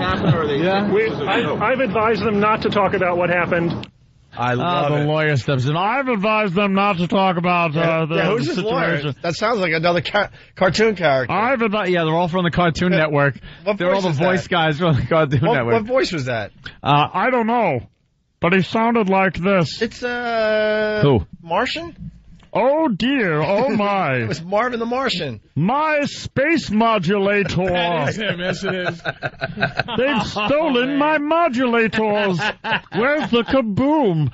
There was supposed to be an earth-shattering kaboom. This just in from Stephen from Bayshore. Mayor Menino won't stop until every Teletubby is behind bars. I messed up your line, Stephen. Sorry. I told them varmints not to talk about the bombs. Oh, you dumb rabbit. Now I gotta go back to the ship and get another match. News guy goes, you're making a mockery of this. I love these two dopes. This is lawyer Yosemite Sam. Oh, they're just talking about haircuts. One more clip. How do you feel right now? Okay. I feel like my hair is pretty perfect, but altogether I want to redirect this onto the topic of haircuts in the 70s because I want to educate myself about it a little bit more than I know already. We saw them laughing in court. We've seen their appearance now. Prosecutors are taking this seriously. Are they not taking it seriously? Can you just step to the microphone, please? Oh, yeah, that's right. They've taken the case very seriously. As I said, they've been advised not to speak about the case. Have they been advised to act like they're not taking this seriously? Stupid news. Oh, you know how Shut up. You know how frustrated they are that they're not getting their good soundbite? They want these guys to be standing there so they could film them and then go, well, we apologize, we're very sorry, but will that be enough? At this point, it's hard to tell if they're gonna, this threw them all for a loop. They don't know how to wrap it up. Well, hairstyles from the 70s. Back to you. Like they don't know how to deal with something like this. Because the news has become this organization where they're supposed to be treated with reverence. Yeah. Like, oh, it's the news. We better be serious. Oh, let's make sure we're serious in front of the news. If you want to take it seriously, why don't you go over to Iraq and do a few real news stories? There you go. Don't worry about some light brights in the city so much. And two of these friggin' guys that obviously enjoy maybe smoking a little pot, making some jokes at your expense. I think it's hysterical that they handled it that way. Talking about bombs and eating some food. Talking about bombs, eating some food. What the Cartoon Network was saying is, hey, we got to hang these characters up, or we'll just be bogus, too. I wish one of the guys would have just pointed into the audience of reporters and go, I know that dude. I know that dude. Here to talk to the news. I know it's the news. I see the camera right there. Dudley Do-Right. Dudley Do-Right. Which is... Yeah, he was kind of like that. I'll save the day. Kind of similar to... heroes of the 60s. All right. Here's the rest of the clip. Act like they're not taking this seriously? We're taking this very seriously. We've already There was a widespread panic, a disruption to commuters. Any other styles? These guys are not taking it seriously. Yeah, I really feel like we're not getting the feedback. Yeah, we're not getting the feedback that we need from you guys. If you really want to talk to us, please talk to us about the topic. I'm very disappointed. Yeah. Hey, bud. Let's party. Hey, bud. Relax, all right? My old man is a television repairman. Ultimate set of tools. I can fix it. Oh, gnarly! Where were you hanging these things? And you should be taking this a lot more seriously. Listen up. That was my skull. I'm so wasted. You're not taking this seriously, gentlemen. What do you think about the mayor and the police department arresting you for this violation? Oh, those guys are fags. And here's the mayor. What do you have to say to him? You dick. Hey, bud, what's your problem? And then the press asks another question. What are you people? On dope? These two jackasses. I love it. Yeah, they're great, man. They're as good as any SNL skit I've ever heard. Exactly. Like, they were so committed. Yeah, they didn't break character. I would have broke after the 10th. You're not taking this seriously. You're not taking this seriously. No, we are. No, we just want to talk about hairstyles from the 70s. Oh, I would have folded. Those guys are great. Good for them. They are great. Aren't you ashamed that you destroyed the community? Yeah. There was widespread panic. Widespread panic. There was widespread panic because of the response. We're going to get those guys on the show. That's going to be an easy one. That's an easy one. All right, Groundhog Day. Here's the official report. The ridiculously long setup. This is why I'm embarrassed to be white today. I'll admit it. Patrice. You should be embarrassed to be white every day. No, just today. Just today. When are you happy to be white? Huh? What happens when you're proud to be 364 white? days of the year? Yeah. No, leap year 366. What is happy to be white on days where the sun rises. What does happen that makes you go, I'm proud to be white? Hey, seriously, what happens that make you go, man, I'm really happy? Patrice, I'm not going to lie to you. I know I have it a lot easier because I'm white. No, proud or like happy? Just like if Barack Obama becomes president, black people are going to just be like, I'll be all proud. Just proud. Like, white presidents are redundant. I'll give you. When do you identify with whiteness? Let me tell you a proud moment in white history. This is one small step for man, one giant leap for mankind. That was all white people. Just white? That was all white people. He didn't say white kind, he said mankind. The whole rocket was painted white. I guess let's wink twice and say mankind, but you know who we mean. I didn't see any brothers strolling around on the moon. There ain't been one brother walked on that moon. Not one. There ain't been one brother that walked on that moon. Jesus Christ, did you have to say it like... Where's that? Yes, I did. Did you have to say it like Amos? I was all hip-hoppy. Where's that black accomplishment? Come on, go to the moon. Every time you guys accomplish something for the first time, we have to read about it. Yeah, we're still hearing about that goddamn George Washington Carver. They give us ankle braces. We can't even leave our own neighborhood for... Never mind the moon. Let us fly to the moon. They got a movie coming out, The Astronaut Farmer. Even dumb white people can invent a rocket flying out of space. That looks ridiculous. Billy Bob Thornton's just lost his mind. That movie looks ridiculous. He's been in a few bombs lately. He builds a rocket. Would you say that made you feel proud as a white man? No, that movie looks stupid. No, I mean... the moon. The moon thing? Just like... No, that was saying, what do you identify... That was a mankind thing. What do you identify that white people do when you go, man, it's good to be white? White people. I'm proud of being white. just pretty much the whole getting civilization together. Kind of really, like take the United States of America. Take the U.S. Wait a minute. When did civilization get into effect, by the way? Well, I mean the real civilization, not the friggin' I don't care if you made ramps with sticks and pushed rocks up into pyramids. That's all cute and well and fine and everything. Those black Italians, the Romans, the Chinese people from 6,000 years ago? Exactly, all that stuff. I mean, I'm talking about that. I'm just talking about you take some white people. You bring them over to a country like the United States. It's just full of savage Indians. And then we wipe them out and start over. And start fresh. We start from scratch. That's right. We completely rebooted the country. If I could go back to computer speak. You're the Vista of civilization. We are the Vista. No, because you're the Vista doesn't work. Civilization. So you go over. We came over, and then in 200 you want to make a short Vista years, reference? This is an easy one. In Talking 200 about not working. short years or so, Whitey. Pretty much like with the buildings and black people and a lot of technology. Could you please give us credit for the fact that you kidnapped us and we helped you? I know, but you guys did like and raised your children at the same time. You guys did all the heavy work. You guys did the heavy lifting, but somebody had to tell you where to bring that from there to there, and all that heavy point lifting A to point B. made you guys great athletes. Really, so that's true. It paid off in the end. So all those scholarships. It made us millionaires. That's right. That's right. In hindsight, 2020. Thank you very much. You had a lot of time in those fields to make up rhymes. I mean, come on, we helped you out. You gotta admit, we helped you out. Let's admit. Be honest. You look at the past. There's some pretty awful atrocities, but it kind of all worked out for everyone, didn't it? Oh God, we're all happy now, aren't Everyone's happy. It kind of had a positive. Is that what y'all doing to Iraq now?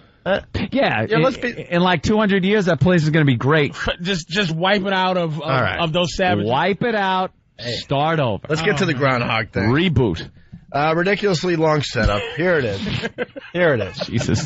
I just say that. Ready? Yes. Hear ye, hear ye, hear ye.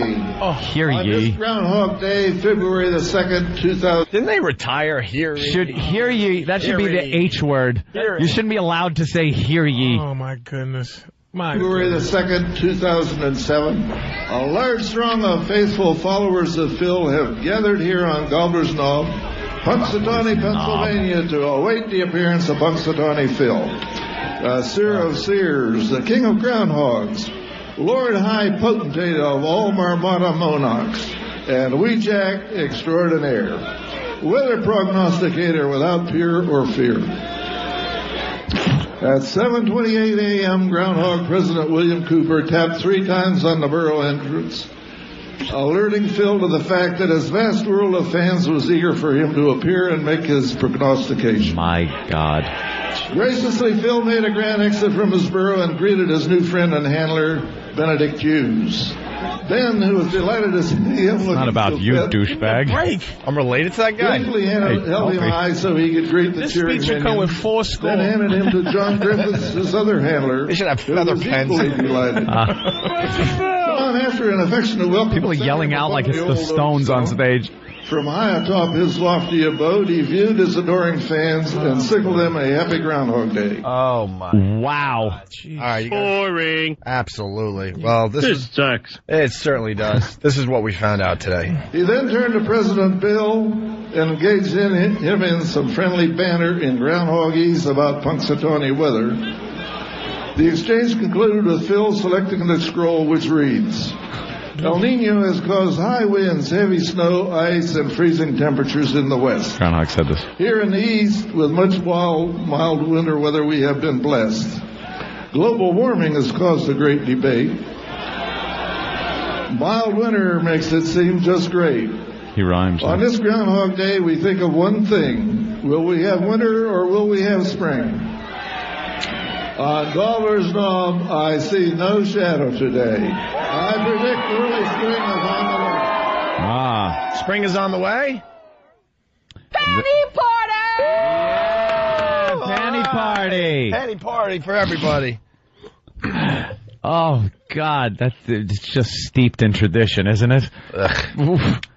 That's like one of those traditions that could have hit a crossroad at some point where they would have had to kill somebody. I would like to look at some of the other traditions that we said, you know what, enough. We got to get rid of that one. Throw this one out the window. 15 more minutes of NVIDIA cards or whatever. NVIDIA cards. I would more minutes talking about megabytes. All right. Jeez. Oh, that stupid groundhog speech. All right, listen, we got to talk about Tyra when we get back. Please. And when I say we got to, I want to. It was the big day, wasn't it? Huh? Wasn't it the big day? Oh, it was beyond hilarious. Where she finally spoke. Yeah, we got still lots to do on the Opie and Anthony show today. And maybe we'll explain this. Come on.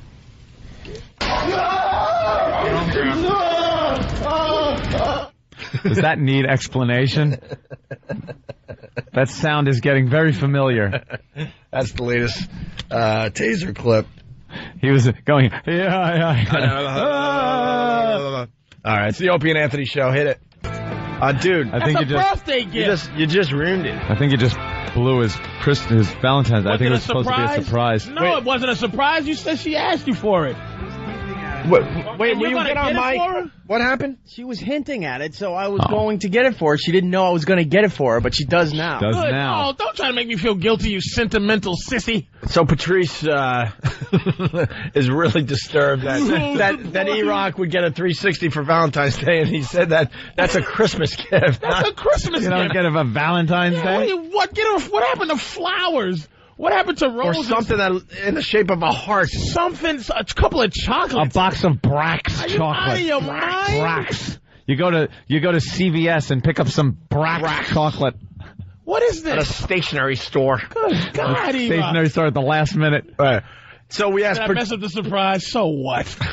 So what? So Patrice, we asked Patrice, what are you getting your lady for Valentine's Day? I'm gonna rewrap the keys that she got to my house. It's the gift that keeps giving. She has a key to my house. I'm rewrapping that. I'm gonna take it off her keychain. I'm gonna wrap that up and say, "Here again." It is the gift that keeps giving. And the garage door opener. You can keep getting into your house. Home. I'm gonna, you know what I'm gonna also do? I'm gonna remind her that she has all my phone numbers. Where she calls my cell phone, then she calls the house. If I'm not there, she calls my car phone. She calls everything. She calls OnStar. I'm getting my girl. She has me. That's what she's getting. Oh, you're just a treat. But I'm not. You're just a treat. Are you kidding me? I gotta reestablish my love by getting her an Xbox on the 14th? It's not even a holiday. It is a holiday. You're just going to reinforce what you give her on a daily basis. Daily basis. Is that wrong? Is that wrong, Anthony? And who's calling you Mr. P? You agree with me. Who's calling you Mr. P, by the way? Her kid. Her kid's calling you Mr. P. Not ours. That is a fantastic thing. Mr. Her kid lives. They live with me. Her entire family's going to live with you eventually. They just live with me. Slowly but surely, they're just going to start coming. Listen, I made a guest bedroom that was made up completely for an adult. Mm-hmm. For, one of my boys, the comics from L.A. come through. Yeah, they could stay in the guest room. It's impressive. Nice. An 8-year-old girl with a 42-inch plasma TV in a room and expensive statues and jazz pictures. Jazz? Yes. And I don't even like jazz. It's just something you do. So she comes in from school. Hi, Mr. P. Just walks by. Mr. P. It's like a sitcom. It's her room now. I got to get you flowers, too. What happens when you take a comedian from New York City? Mr. P. It's like a sitcom you're running over there. I love it. Mr. P. Oh. Gee whiz. When you do your show on 202 tomorrow night on XM, I just encourage all listeners to call and ask to talk to Mr. P. You got to talk to Mr. P. Okay, Mr. P. It's what you just said, too. Yeah. Hey, I'm just saying, I'm going in my guest bathroom that I was proud to have. My guest bathroom, God. I'm opening up his FDS, there's all kind of powders and everything else floating around. Creams, lotions, and... Yeah. All right, well, Valentine's Day around the corner. Valentine's Day. Getting her an Xbox. Xbox 360. Bump that down to a chocolate rabbit with cream in it. Bump it down to a calculator. What's the matter with you? God. What is wrong with you? All right. Do we go with the N-word controversy once again, or do we do Tyra? I got to hear some Tyra. All right, we'll do Tyra. Let's do Tyra. We can't get enough of Tyra Banks. Can't get enough of her. What happened? Nothing. Nothing. I just threw out a horrible racist joke to a fan over there about the segment we picked. During the commercial? No, the choice that we had. You went with? Tyra. Oh. And I mouthed out something. Oh. It's the N-word controversy or Tyra. And I mouthed something out to Than. Was it good? Of course it was. I actually missed it. Oh, okay. All right, forget it then. All right, well, Tyra. It's in my head. I'll chuckle. Tyra has no clue what she's getting herself into. No clue. She went on a stupid vacation, and she was doing a photo shoot for swimsuits. Yep. She had no business being in a swimsuit to do a photo shoot. She was in a big, nasty one-piece bathing suit, like a granny bathing suit. And her ass is huge in it, and her belly is huge. And I understand there are some good and bad ways to take pictures of people, but you can't just deny the fact that she had gained a lot of weight, and that was it. And the paparazzi took the shot, and it made the covers of a ton of magazines and all the gossip sites online, and they're all just talking about, wow, look how fat Tyra got. Yep. And instead of kind of taking it and just like, this stuff doesn't bother me, she's just going after everybody now because of it. And now you know what the paparazzi are going to do? They're just going to follow around all day long now, taking pictures of her of eating anything. Here she is shoving food in her mouth. That little piece of celery goes right to her thighs. Because now she's really made it a thing. Yep. She made it way bigger than it really was. Her ass? Well, her ass, yeah. And she was on her show yesterday in a smaller version of the swimsuit, but no one's going to call her out on it. She said, "Look, I'm wearing the same swimsuit. I haven't lost weight since that picture. She was trying to say she didn't lose weight. I thought she was saying she had lost weight, and she was coming out to talk about how you can be fat and then lose some weight, and it's okay. But she actually is trying to say she's the same weight she was in that picture. Mm-hmm. It was just they caught her, posing weird. Posing weird. Get out of here. She can't take the fact that people are pointing and kind of laughing a little. Yeah. She can't take it. Her ego can't take it. She's spent her whole life being told she's beautiful. Yeah. We've said this before. But it's obvious she lost weight, got into the same swimsuit, and it's like, look, it had to be an angle or something. Yeah, I think if she handled it differently, she should have come off a little better. Well, the audio is just terrific. And the final clip is just amazing. Yeah. It makes me laugh it made me laugh so hard yesterday. She is something. Here's Tyra from her show yesterday. I want all of you to take a look at this recent photo of me. Does it look familiar? So self-important. Well, it should, considering that this photo was splashed all over the world. The headlines claimed that I've gained 40 pounds since I stood on this very stage in my underwear for our panty party show that we did in November. Panty party! You guys, you cannot believe everything you read in the papers and on the internet. And I felt like this picture is so outrageous that I wanted to do something equally as outrageous by standing here, extremely vulnerable, in the same swimsuit next to this photo. And I feel it is so sad that I have to go to this extreme, but I'm doing it to prove a point. And what's the point? As of today's taping, this photo was taken 3 weeks ago. And just so you know, the day of my panty party, I weighed 150 pounds. Panty but the holidays rolled around, and today I weigh 160 pounds. So that is 10 pounds that I have gained, not 40. What a self-important ass. Jeez. Yeah, who really cares? She made it a huge deal. Have you ever watched the show? Oh, yeah. I can't get enough of the whole episode. I know it's a girly show, but I can't get enough of it. She's so void of something. It's like... Yeah. Like when she's interviewing people, you can see she has no wisdom to give anybody. Nothing. It's like she'll ask the question, like somebody will go, yeah, I had 8 boyfriends who all left me and I don't know why. Why do you think? And it's like, well, I don't know why. Right. But why? Well, right. Like she's empty. Oh, the women are eating her up, man. She is a blithering idiot. She has, at least Oprah has some wisdom. Yeah. You can see it on her face, the way she is. Well, Oprah's been wisdom. She's been through life experience. Oprah took some crap in her day when she was younger, and she was, fat, ugly little kid. And meanwhile, Tyra was just beautiful her whole life. Always beautiful, protected. I wouldn't say that from the outside world. When she was a model, but that giant head, models would never.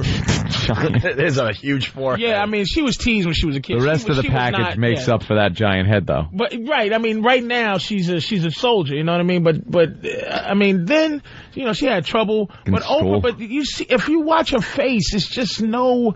Like, her anger's phony, her happiness is phony. Yeah, you can see. She doesn't have a real attachment to You can even hear in this, she's like, I am angry. And it's like, you what? can hear it. She's trying to make her voice sound angry with no real emotion in there. Let's play another clip here. You guys, I eat on this show. I eat all the time. I talk about how much I love to eat, and I gain weight. I lose weight constantly, just like everybody else. She's a real person. But I did not gain 40 pounds in 2 months because that's not healthy. All right, keep and telling I've always told that. you guys I would be completely honest with you, and that's why I'm standing here today. And I feel crazy. I've stood on the stage before in lingerie, but it was woo panty party, not woo Tyra standing next to a picture of her from the tabloids. Yeah, that makes a big difference. I was looking at the TV yesterday going, are you serious? What is she? What? Weren't you going to have a point? Right, what is Didn't you say the point is, and then you have no point? Well, she thinks the picture's hot and sexy, but it's not her. Whatever that means. And you guys, I'm not saying this is horrible. Like, I look at this picture and I think it's curvy. I think it's beautiful. I think it is hot. I think it is sexy. By the way, yeah, she's completely lying to herself in the audience. Oh, jeez. She looks at that picture and goes, ugh. They caught me looking like that. Well, she's making this big deal of it. But she's gotta act like she's the regular woman now. Yep. I looked at it and I'm like, woo, I can get Tyra now, that fat pig. I should get a hold of her while her self-esteem is completely low. She's accessible now. Right. She doesn't think all those things. She has to say that because she's going after the regular woman. As I give her a butter sandwich. It's beautiful. I think it is hot. I think it is sexy. No, it's not. Sorry. I do. Do you? It's just not me, not right now, but the way that I'm eating, one day I will be like this, and that is okay. But it is you. Oh, look at the front, the picture. The front. Look at all the celluloid. Oh, the cellulite. Celluloid. That's delicious. She's a celluloid hero. Look at the cellulite. Gut. And look at that huge bruise.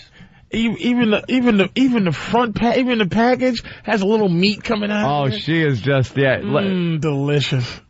Oh, she's just baggy. And she was on her show, and it was not that. She had lost weight. She was working those thighs. Oh, absolutely. She's a model. She knows how to lose weight. She stopped eating to make her point, going, look, see, do I look like that picture? Well, no, you don't anymore because you hit the gym. She went and ate a salad. She went to Macy's on that special floor where only models can go and bought like a giant finger that she shoves down her throat. Like they sell that? Like a prosthetic finger. So you don't even have to use your own? Yeah, you can yes, we have them in large, medium, small. I'll take a large.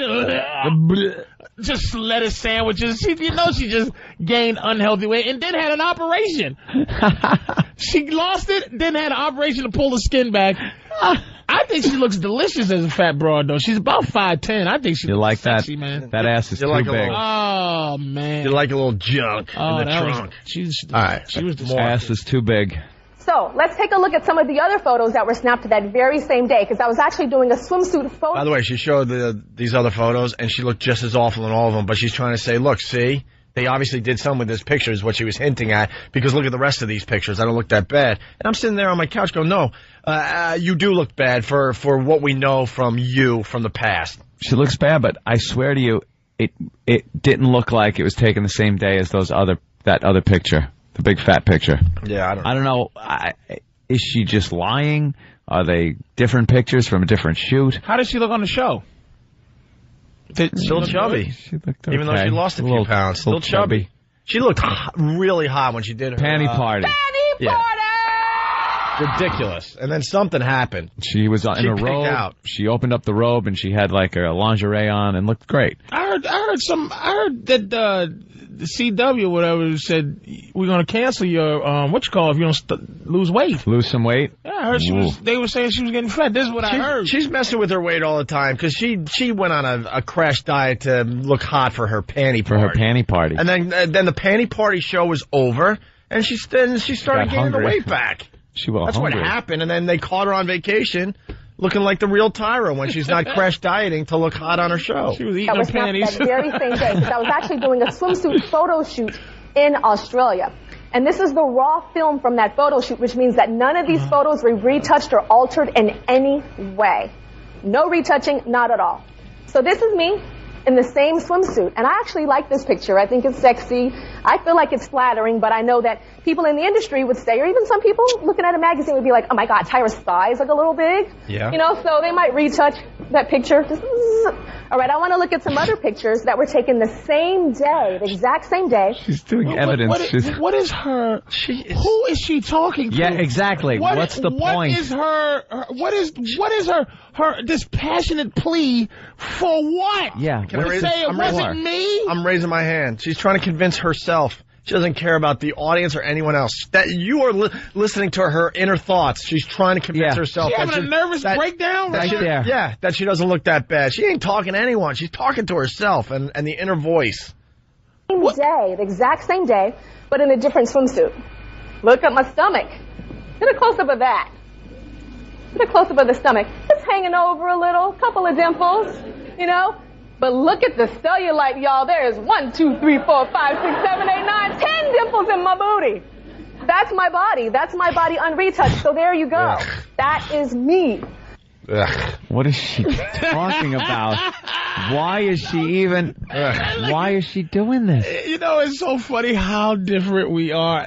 That's as she's explaining that, I'm sitting there just bing bong, you know, and I'm holding it like, delicious dimples, cellulite, really? And y'all are like, ugh. Opie goes, because you know you can get her now. That's how you think. You're in your brain. You're like, this is where I need her to be. Delicious to the average brother. This is where I need her to be. That's delicious anyway. Just a big swelled up. You said it before on our show. That. She's now vulnerable and she's lost her self confidence, and you have her where you need her to be. I'm ready to swoop in like a low self esteem vampire. Go on. Right. Blood, you're fat now. You can smell it in the air. All right. Low self-esteem. We're getting to the statement, which is just hilarious. And she's still, who is she talking to? And she got the whole audience crying. I'm like, why are you crying over the self-important ass? Now let's go back to that first photo from the tabloids. This is the photo that inspired the headline. Tyra Banks gained some weight. And when I say some, I mean a lot. Or this headline, former model it's like Tyra a presentation Banks. At a murder trial. Right. She's got transcripts and pictures. She's got flow charts. A closing argument. Yeah, she's doing a closing argument for some trial with no point. And listen, she's reading these headlines and making believe it doesn't bother her. Oh, she is bothered. This headline, former model Tyra Banks reminds the world why she is now retired from the runway. But wait, y'all. No, there's more. There's this one I really love. Dude, did Tyra gain like 50 pounds below the neck? Or this one, Tyra pork chops. Yeah, and my personal favorite, America's Next Top Waddle. That is a good one. Good. That is a good one. Who wrote that? Did I hear any men in that audience go, ugh? There's not one man in the audience. Okay, good. Not one. I thought I heard a deep... Gotta keep him out. Gotta keep him out. She was having a lesbian party. They'd be laughing. Lesbian party. Betty party. Well, here's the statement where she takes on everybody, all her critics. But if I had lower self-esteem, I would probably be starving myself right now. Or I'll be doing a whole show about it. That's exactly what is happening to other women all over this country. So I have some... We said this yesterday on XM. She was part of the problem. This problem that she's now bringing to everyone's attention, she was a huge part of the problem. We were talking about, could you imagine how many dumpsters were filled up with puke because of Tyra Banks looking all hot in these magazines where girls were like, oh, man, I need to look like that. She was part of the problem, but now that she made her money from doing all that and she's moving on to something else, now she's going to take on the modeling community. The modeling community made her a multimillionaire. And I read these papers, they're cutting down, or they're starting to like make these girls not be so skinny now. So yeah, it's like they were like completely anorexic. Now it's like regular sized women, especially with I guess what's the one that got the fat girls on the posters? regular women. Is it Dove or something? Dove. Regular women. And it's like, now it's like, fat girls or what they used to be fat girls, or now it's like size 10, 9. Now those are models now, and all this little baggy rib cage girls, they're done. You know what I mean? Right. So, it's changing up. I don't know why she's so upset. Well, because she's not part of it. Because she's anymore. not part of it. She made her money off and of that. she's bigger than, and believe me, she's bigger than the models that are out there now on the, they might have gotten, or trying to do away with these girls with the shoulder blades poking through their dresses, but, she's far from that. All right, here's the statement. It's amazing. The ending. Not that it's even bad, but that's I mean, exactly what why is she happening saying to this? other women all over this country. So I have something to say. So all of you that have something nasty to say about me or other women that are built like me, women that sometimes or all the time look like this, women whose names you know, women whose names you don't, women who've been picked on, women whose husbands put them down, women at work or girls in school. I have one thing to say to you. Kiss my fat ass.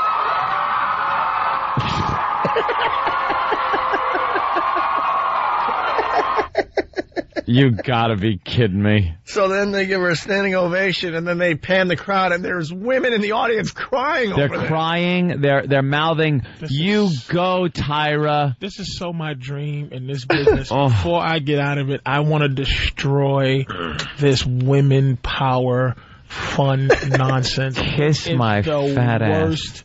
I'd have been in the audience in tears laughing. I'd have laughed so hard at that melodramatic You know what? If that was a movie, somebody would have said, cut. Listen, Tyra, we need you to just scale back a little bit. We actually want people to cry. Yeah. And you're being a little bit too over the top. Take it down. But the women you know. The women you don't know. Get out of here. There's nothing a guy could ever do on TV that dramatic. Yeah. Let me tell you something about prostate cancer. If you have somebody poke you in your butt cheeks with his finger, then you can just... She is, I have over man the top. boobs. My nipples get hard like Opie's. What? You got some delicious nips, sweetie.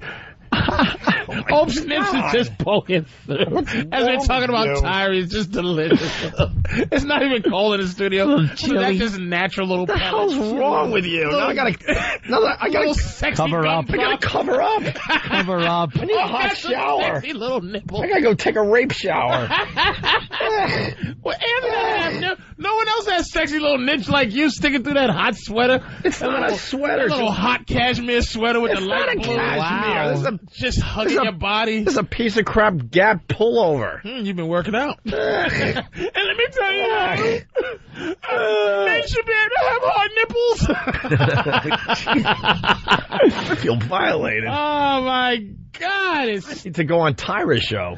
Yeah, she'll make it about her. Doesn't she stink, though? It was so over the top, and you could tell she was upset because she had to say that. So she started getting upset before she said it because she didn't even like having to say, "Kiss my fat ass." It's like she was in an AA meeting and she had to finally admit to everybody that she's a fat pig. I'm Tyra and I have a fat ass. She used the audience for her own personal... Like, they fell for that. No one said, Patrice, wait a minute, are you using me for your little... That's why we can't get enough problem? of her. We can play Tyra audio every day. We can't get enough of her and her self-importance. Can't get enough of it. But because we got to wrap up, because we got a couple things to do before we get out of here for the weekend. Yeah. What she did do here... They're gonna be vicious now. Oh yeah. It's not like the paparazzi and the gossip magazines and the internet sites are gonna go, oh well. They're all just gonna be. She showed us. Now, I mean, it's gonna get ugly. Targeting her. Looking for her to eat. She only has one choice to get really thin. You watch how thin she gets in the next month or two. Back to panty party size. Because they are gonna be following her, seeing what she's eating. They are going to be vicious in the coming weeks. They're not going to let go of this. It's going to be pictures of her mouth and of her ass. Yeah. What's going in her mouth and what's being tacked onto her ass. Absolutely. All she right. Just set herself up with that little pointless speech in front of a bunch of housewives. Yeah. The N-word thing is rearing its ugly head again today on the news. And Patrice, he's got a great angle on this. He really does. And also, you have to give up $500. We got the homeless guy from Boston for the. Who thought they'd show up for the light bright bomb that doesn't even really work? They've been looking at this thing in the corner for the last hour trying to figure it out. I'll expense it. It's part of the show. Yeah, there you go. We'll figure it all out next. Tax write-off. Write it off. You're listening to the Opie and Anthony Show. Phone number 1-866-313-FREE. It's the Opie and Anthony Show, and we got Amanda from Jersey on the line. Amanda. Hey, what's going on? What's up, Amanda? Nothing. I just wanted to let you guys know that little pirate bit. I was driving down Route 80, and you guys had me bawling. Oh, cool. Oh, see? That's what we got to do. Getting the women. You're making me cry. Oh, don't cry. Why are you crying? With laughter? Well, partly, but I don't know. I know she was totally BS in the whole thing anyway, but I don't know. There was something about it that, I could just picture her like walking the audience and everybody just crying, and it's upsetting. Look at that. See? Wait, that's why the audience is all women. Wait, we were making you laugh, but you also were crying? I don't get it. Something doesn't make sense. She was only crying for like a Broadway show, Opie. You laugh, you cry, you felt good about yourself. Are you a little heavy, Pumpkin? Excuse me? Are you a little heavy? Oh, no. No, not at all. All right. But I'm sure it's a horrible life. That sucks for them, but whatever. You lying little fat pig. No. I can tell she's not fat. You can tell why her throat doesn't sound like there's a ham in it? Oh, yeah. If you're over 200 pounds and you're a female, please call the show. You'll hear it. And you'll hear the difference between a fat voice and a skinny one and a fat one. We've been doing this a long time, Patrice. Can you tell I'm fat over the radio? Oh, yeah. He's pretty good with that. Yeah. Shut up. Fat girls, call us. All right, no, I'm saying, guys. could don't try to trick us. If you hear my voice, you can tell I'm fat when you hear me? I can tell you're a big guy. You have big guy voice. You don't have fat guy voice. You're not like, and Patrice, I got to be honest with you, and this isn't, I'm not gervaising you, as you've said. And that's the art of just kissing ass. Kissing ass, because we did that. Yeah, we did. It's, because he's great. You're not a fat guy. You're a big guy. He carries his weight well. You like, it's like, the whole, frame and everything. You're a big guy. You don't come across, there are fat guys that walk around and you go, that's a fat guy. You're a big guy. Yeah, how tall are you? 6'4", right? Yeah. Yeah. That's why. Yeah. So, if I heard you over the phone, I would think you were a big guy. Yeah. Really? I don't know. I don't know if you can hear fatness. Oh, you can hear fatness.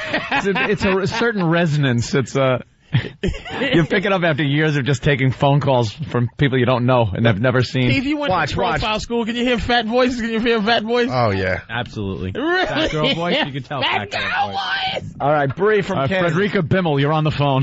Bree? Yes, sir. Oh, not fat. No. I just wanted to say... Bree, how much you weigh? No one cares. How much do I weigh? I weigh 130, sir. There you go. How tall are you? I am 5'7". Not fat, Okay. See how easy it is? Do what? You knew that she wasn't fat by that point. I just said not fat. I've heard cute sounding fat girls before. What does it mean? Is her foot? Yeah. Her larynx is squished? She got the squished larynx. What do you got, Bree? I just wanted to say that I think it would be hilarious if Tyra passed out because she hadn't eaten anything to get so skinny for that show. All of a sudden, she just passes out on the stage. They've proven she's not fat. There you go. Get her some food. The Definitely. producers come running out all concerned. She hasn't eaten in weeks. Oh, my God. Is this on? Let me try another one. Ann from Bayshore. Hey, what's up, guys? Fat, but it's not your problem. What? How much do you weigh, sweetie? All right, listen, this is why I'm calling. No, wait a minute, fat ass. You don't tell us what we do. I'll tell you what's going on. Hold on. I'll tell you what's going on with Ann. Hold on. She's fat, but I don't think... Is she fat? I don't think she's supposed to be fat. Ann, how much you weigh? I normally weigh 130, but I'm pregnant and I'm going to have a baby. There you go. Wow. There you go. Holy Jesus. There you You know go. what? I'll choke There you you with go. this Holy wire. Jesus. There you go. He's amazing. There you go. There you go. He is amazing. Thank you, with this. Anthony. I've seen it So before. wait, so pregnant fat women still have a fat voice? Well, because now they're a little fat, so then their voice changes a little bit, and you can hear a little fatness. Wow. So that's why I said fat, but not her fault. Patrice, just accept it and look at it like, you know how animals know an earthquake is coming? It's an instinct kind of thing. Opie just has that. Yeah. Don't hate it. You know what? I'm Don't be not a hater. I gotta believe one more, and I believe you. All right. One more, and I believe you. One more, huh? All right. I can't believe you picked that one out. Why? I just don't believe in your power. Sarah. Hey, Sarah. Hey, Sarah. She's fat. She ate the phone. She waited too long. She needed a snack. Oh, God, that's hilarious. All right, this is big. We want to get your take on this here, Patrice. If any more girls call up, I'll tell you if they're fat voice, fat or skinny. Community leaders say a lot of what they are proposing is symbolic. They want a moratorium on the use of the N-word.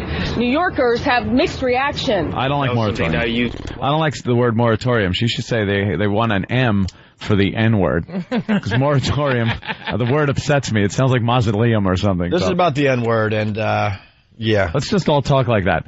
APLBDDDSPF2C. Mm-hmm. That was perfectly legitimate sentence. By the way, every word was racist. There you go. Reaction. That was something that was used before to degrade us, put us among animals and barbaric people. So I don't think that should be used. It's a comfortable word between friends, but I think, it should stop. Use of the N-word is generating controversy as community leaders gather to discuss it on the steps of City Hall. Supporters wear T-shirts and carry signs saying abolish the N-word. Where's the steps? City council members are introducing a resolution to ban use of the word in February, Black History Month. And then by March, can we just really get it out of our system? March 1st will just be nigga day. After February, you're just all upset. Look, man. What? I don't get it. In America, you can't start banning words. Yeah. Somebody said on the show there's already a consequence when you use these words. Mm-hmm. What? Yeah. I'm not brave enough to say the N-word in front of you because you could turn around and pop me in the mouth. For what? There's a consequence. And you made a great argument about by saying the N-word, aren't you saying the word? So now you got to ban the use of the N-word. You got to ban the word terminology right. N-word. Because like everyone knows what it means. Exactly. You're saying you can't use the N-word, which is relating to the word nigga, but you use it. Why do you need to say N-word to get your point across? Yeah. You can't use it. Why not say you can't use nigga until you can't use it no more? Right. What are you saying? You can't use it. You know what we're talking about. You know what? What are you talking? It's condescending white garbage. Let black people be in charge. And this is what I'm getting tired of. Black people are starting to talk like white people on these terms. We just let us have the word that you thrust upon us. Now that we use it for terms of endearment, it changed. You sure we made that up? Use that? Of course you did. You guys want to take credit for all the music and everything. Listen, take credit for that word. Say we stole it from you. Can we make a deal where black people can have the rights to that word now? We can use it any way we want. It's just like the F word for gay guys, right? Well, they're trying to ban that word. But that word, this is what I'm saying. It used to mean strictly a man who has sex with another man, a derogatory term for that. Yeah. Now it's used for the guy who can't go to the basketball game because he has to stay home and babysit his kid. And then you say, come on out, you faggot. Yeah, come on. It means nothing about anyone's sexuality. It means, you're being a guy that doesn't want to hang out with his friends. If I say, what's up, nigga, that is truly a term of endearment coming from me to a friend. Right. I call white people niggas all the time. Norton, what? He called me the other day. What, nigga? What? Yeah. Like, it's just a phrase now. But white people are so guilty now. They want that to not be a part of the right when I can control it and it doesn't bother me. Now it's going to bother me. And they're making Kramer. I'm not going to let Kramer be Jesus Christ for the civil rights movement. He's being martyred for the N-word. For the new movement. They're martyring him. Decide who I'm going to be mad at. I'm not going to raise you get one or two black glove fists in your lifetime where you can go, this bothers me. This is this is civil rights infringement. One of them is not listening to that boob. I'm going to tell you something about why his career is over. It's not because he said nigga, right? I know a lot of guys will say it. Nick DePaul, who comes on this, Nick will say it. Nothing will ever happen to Nick. Yeah. Nick, it's the same thing of why Pee Wee Herman's career took a flub when he got caught doing what he did. Is because he set up his career to be a guy who would never say that word. Right. Or never do that. Would never do that. There you He's go. the guy who slides in. Pee Wee, I can't take a job for Nickelodeon. Because I know that I can do something in a movie theater. Or I can get caught doing something in a car and get caught with a flashlight tapping on my window. And I'm like, oh, sweetie, zip your pants up. You know. So it's like... Now I got some weird picture of me not looking like myself, trying to hide. Yeah, but the it's image like, that you had. if I put that out there that this is a possibility that I could get caught doing this, my fan base would not leave me. They'll go, you know what? That's we expected it. Right. Like, Norton's career flourishes. They don't talk about kissing transvestites. When he eventually gets caught for doing that, his career is going to skyrocket even more. It becomes set up. It's like, Norton, you got caught. But Kramer didn't get it. That's a great point. Look, man. He's the wacky neighbor. I threw some guys out in Providence. Last week I was in Providence. A couple of guys threw them out. Now, as they was heckling me, I was smashing them. I got them so good that they they got too emotional. And when a man gets too emotional in a comedy club, you got to throw him out. Because he's like, just wait and sit. I go, come on, let me put you out your misery. Get out. Yeah. So as he leaving, as I'm getting under his skin. You throw people out. Oh, it was beautiful. It was a great throw out. And as he was leaving, he goes, all right, Green Mile. All right. All right. He started naming. So I said, you know something? No. That's kind of funny. I bumped him up. I started naming. All right, let me finish for you because you don't have a mic. All right, Fat Albert. All right, Barry White. All right, King Kong. All right, I just named all the... Ruben stuttered. All right, yeah, because that's what happened to Kramer. Those dudes got under that guy's skin so much that's what... When you get under white guy's skin like that, that's where they have to go. All right, hey. They have to go there. You have to. We got some girls on the line. It's the lowest common denominator. It's the lowest place you can go. To make somebody mad. Right. And if they made you that mad and you can't get back at them with anything else, you got to pull out the heavy artillery. Exactly. That's the A-bomb. If a gay guy is getting me an audience, if he's just like, you're not funny, I'm all, shut up, yeah, you're going to make some jokes. You DS and F. Marilyn's on the phone. Hi. Marilyn. Hello. Where are you calling from? I'm from the Bronx. From the Bronx? Right. What do you do for a living? I'm nurse's aide. Fat. Ooh. Nurse's aide, she's saying fat. All right, Marilyn, how much do you weigh? 381. What? 381. 381? There you go. Let me try another one. I think that's considered that poor fat. lady now somebody should cry for her. She went, you said fat, she went, ooh. Well, she's 381. That hurt me more than Tyra's whole speech. All right, China from Miami. China? Hi. Hi, China. How are you guys? Not fat. How much you weigh? I'm 160, but I'm 5'11". 5'11". All right, we might have a problem here. She's tall. Wait, let me take out my chart. That's I sat in your studio, remember, China? Wait, China? No. Opie is my boyfriend. I'm your boyfriend? Remember China, the sex change that came to your studio a long time ago? Oh, jeez, she thinks she... I love these people that think we remember anything. I can't remember really last felt week. like she had a relationship. Yep, right. You had the pictures of me on the website. Sweetie, all right, that's why you threw me off. You're still a man. All right, that one doesn't count. That's a guy? She used to be a guy? Right, and you guys took pictures of my twat in your... And now she has a man's, she has a fat woman's voice? Yeah. I vaguely remember you, China. All right. It's not a fat woman's voice. That's a gay man voice. You said I wasn't fat when you first... All right, thank you. Let's go to Courtney. She's in Canada. This will be tough. Courtney. Hello. Oh. Wait a minute. It's Canada? Is she fat A? Yeah. What do you do for a living? Yeah. Pardon? What do you do for a living? I'm a nurse. Nurse? Not a nurse's aide? No, I work at the hospital. Not fat. Are you fat A? Not fat. Good job. How much? Actually, I weigh 200 pounds, but She's I'm fat, 6'1". What? I'm 6'1". So what's that mean? You're 6'1"? 200 pounds? 2 bills? Yeah. She looks like Kevin Garnett. Jesus. That's fat. That's a big girl. Yeah, that is big. That is big person. That's fat, actually. I've had a 6'1" girlfriend. She was 180. She had a lot of beef. This is a fat girl. She's imposing. It's Canada, though. You gotta. Yeah, she needs that to wrestle elk. All right. You know what happened? Yeah, you got a little screwed up with the metric system. She needs that to. They do that up there? 200 pounds. She needs that to hike through the Yucatan Peninsula or whatever. Yucatan Peninsula. I don't care. Whatever that is. The Yucatan. Yucatan. Oh, the Yukon. Okay, I was like, why? I don't care if you're down there. I don't care if you're 8'1". If you have to say you're 200 something, you're just fat no matter what. No, 8'1", 200 is not. No, it's just the principle That's of the it. thing that came out of the ship in Close Encounters. Jesus.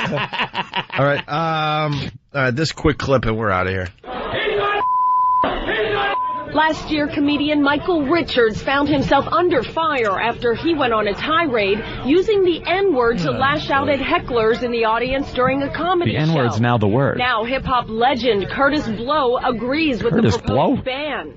We need to stop looking at ourselves like we are or so that working people and fathers. Uplift what did he say? Or elevate our minds. They beat to a better future. No matter who uses it, it's a word that is just totally unacceptable. It's a word that should be banned. Not in America. Not in America. Community leaders hope a lot of the ideas being discussed this February for Black History Month are carried over into the rest of the year. Not good. How do you ban words in the United States of America? Yeah. How are words banned? How are laws made that ban words in this country when we have a constitution where the first...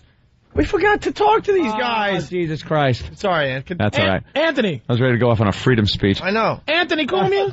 Oh, my God. And we got to get out of here. Anthony? That's not even close. No, that's not close. Patrice. Doesn't look like it. You just think we all look alike. I'd help you out, but come on. Not even a drop? I've even acknowledged some people and gone, wow, yeah, that's kind of creepy. Yeah, all right, step up to a microphone or something. All right, do your job, N-word. Yeah, so now we got to ban the use of the term N-word if we're going to ban it. Because it's it. If you're going to ban nigga, you got to ban N-word. If you got in a fight with a black guy and said, you N-word son of a bitch, it would be the same thing. You so they're can't have turning N-word. The people that want to stop the use of the word by using N-word, it's just turning it into it. If you take a piece of crap and call it a steak, it's not going to taste good. That's kind of a rose by any other name, by the way. Only an O&A version. Very nice. It doesn't matter. No N-word. You can't say N-word. If you're going to ban the word, you got to ban the use of N-word. The entire context. It's the thought has to go out of your head. You actually have to remove the image of the word out of your head, which is impossible, I think. I disagree with it. All right. These guys have been sitting around all morning. I apologize, guys. They're from Boston. They brought one of the light bright bombs to us. Anthony said he would pay $500 for someone that brought one by. I'm stuck. Give him the money. That's all right. What's your story there? We found it up on the Longfellow Bridge in Boston. Yeah, did you think it was a bomb? No. Not at all. And what did you do, climb up there and took it down? Yeah, we thought one of the MIT kids made it because there's all kinds of weird stuff around Boston like that. Yeah, MIT guys, bunch of genius electronic guys, little robots and stuff. So you saw it, and was it lit up at the time? Yeah. Yeah, so you just took it down. Yeah. And then what did you think of when you heard that the Boston police and the mayor and everybody was freaking out over these things? It was crazy. Yeah, they were everywhere. There was about 50 news cameras down by the water there. They had the Coast Guard. Sound like a scene from Coast Guard, just in case there was some underwater. Like a scene from The Departed. Unbelievable. So what do you guys do? I'm a commercial sword fisherman. Really? Yeah. Sword fisherman. I'm a glazer. Long line? And you're what? You're a long line guy? Yep. God damn, that's dangerous work. Yep. He's like those guys that go out there and get killed. The perfect storm. You're like Perfect Storm guys. Jesus Christ. You ever go out to the Flemish Cap? Yeah. Pretty nasty? Mm-hmm. Grand Banks. Up in Gloucester. Grand Banks? Jesus. Gloucester and Revere. He looks like a guy that would do that. Yeah. You got that look. There's only certain people that can do that. He looks like an extra from The Perfect Storm. Yeah, definitely. Your hands is all tore up, right? From all beat up. That's a rough gig, man. Give him his money. Enough of the small chit-chat. I'm giving him it. There you go, Keith. Hand it over. Thanks for taking the trip. Black Phillip tomorrow. Taking the effort. Yeah. Guy's a hard-working guy. Jesus Christ, that's one of the worst jobs you can have in life. On my You guys say hi. She couldn't make it. What's her name? April. April, what's up? All right. Thanks, guys. April. Is that a week's worth of pay, or is that like just an hour? Depends on how much he gets.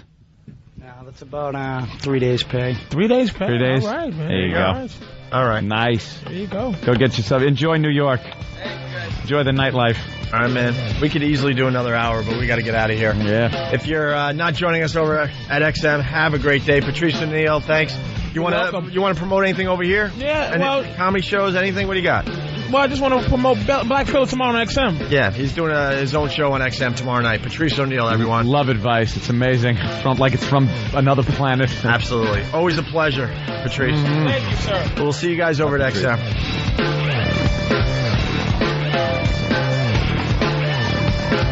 Good news. We got the Light Bright bomb working. By we mean Danny. I complimented him on being a genius, and everybody, of course, had to just rip him apart and say, no, it was just dumb luck. He's not a genius if it took 3 hours for him to figure it out. Here's what happens. These things that were put all over the country, the big cities, for the Cartoon Channel, Cartoon Network, and caused a panic in Boston. They have 4 magnets on the back, and they are meant to be stuck to metal objects. We couldn't figure out how to turn this fucking thing on. You take out a battery and put it back in, it blinks, and then turns on for a couple of seconds and then goes out. What you then have to do is put it on a metal surface. The magnets are actually wired in to the circuit board, and when that circuit is complete, by the metal that it sits on, the lights come on. So I was like, wow, Danny, that's really smart. You figured it out. And, of course, none other than Sam has to rip him apart and tear him down. He hung it up, and it just happened to light up. He didn't figure it out. He was convinced that it was solar. Oh, here comes Danny. And all morning he's been he's been putting paper over some of the different... A sensor. He thought there was a sensor and that's been picked up, and it would only come on in the dark. He's been taping things. You had a whole nother idea on the walkover, saying, I think if I make a connection between these 2 little wires here. Oh, the jumper. He's talking about jumpers that need to be connected. He didn't figure anything out. I think that I'm a genius. No, you're not. Well, it was in your possession when it came on, so right. I consider Danny the one that actually got it working. I'm a genius and I get full credit. No, you don't. All right, very good. We were having fun on the way over with it, too. Danny was holding it, and I was just screaming at people, get out of the way! Get out of the way! And you could see so many of the people looking at it knew exactly what it was and started laughing because it's that ridiculous thing. You get that on video? Yeah, of course. Everything we do is on video. I know. Jack from Boston. What's up, Jack? Yeah, I actually know Peter, and everybody around us is trying to do a whole Free Pete thing. I'll send you guys some of the images, but if you guys want to talk to him, like when he gets out, I can set you guys up. When he gets out of what? Well, I mean, if you guys want to talk to him, is he even bailed out yet? He's bailed out. Bailed out. That's what I'm saying. We called one of the guys. We called one of them, and I don't know who. Oh, wow. Don't you love when that happens? Yeah, no, I wanted to get you guys a phone number for him. I didn't want to go on the air. All right, you got a phone number? How about you call him if you're friends with the guy and go, hey, Opie and Anthony are really cool. They've been supporting you. I'll take care of that right now. We won't talk about things we know he can't talk about. All we want to really talk about is 70s hair and the press conference from yesterday, not involving any of the questions about the case, but just about how reporters are dolts. No problem. I'll have him call it right now. And which one do you know? Dreadrock? I know Peter. Dreadlocks? Zebler. All right, Zebler, yeah. Here's what you do. Stay on hold. We're going to put you on hold, and someone's going to immediately pick you up and give you the number to give to him to call us, okay? Okay. All right, thanks, man. All right. Thanks. Thank you, Jay. Thank you, Jay. That's inside. I know. I just can't stop doing that. Anytime there's a John or a Jack or... All right.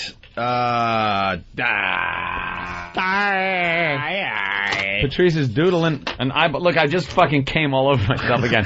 This fucking club soda addiction I have just stinks. Now I need...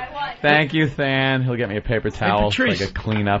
Patrice, you were on Monday's show when we were doing Def Karaoke. Did you hear what they did with the audio? You haven't heard yet? Oh, we got to play this then. We're still kind of settling in. By the way, Patrice might have come up with the best elevator gag.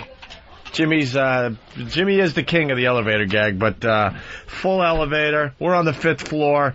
There's at least 5 or 6 we're leaving behind to go up higher. And all of a sudden, just as we're getting to 5, Anthony, Patrice makes his way to the buttons, excuse me, like he's got to push a button. And so this guy goes, because it was obviously just, inconvenient for everybody. So the guy's like, what floor? I'll push it for you. And Patrice, as the doors open for 5, goes, 11. So the guy goes, click, and pushes 11. Patrice goes, thank you, and walks out the elevator.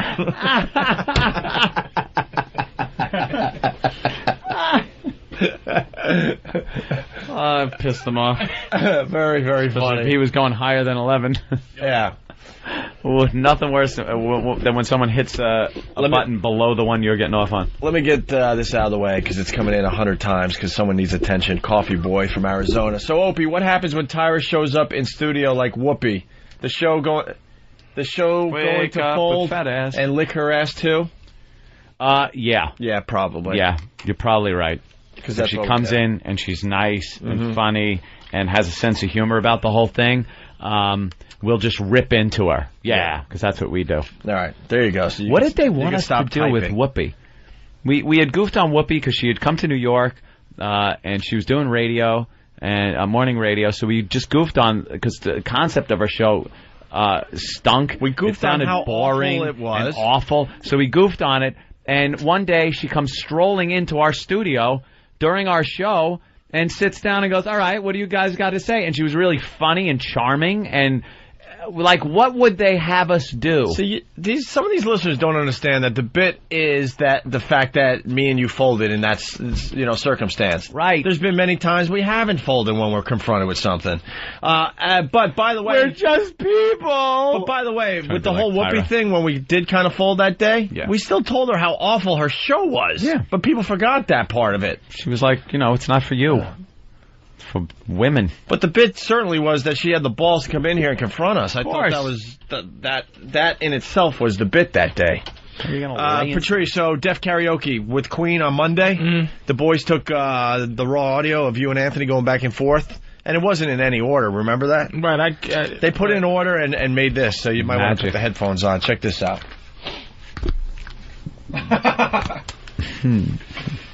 The National Association of the Deaf and the Opie and Anthony Show are proud to bring you a heartwarming presentation. Stone Cold Deaf, a hearing-impaired tribute to the music of Queen. Listen and cringe as a room full of genetic defectives attempts to sing a classic Queen melody and fails miserably.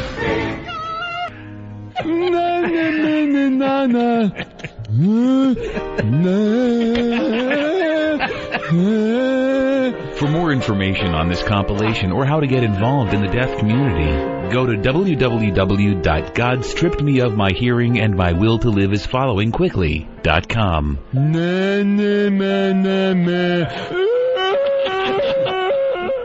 Oh, man.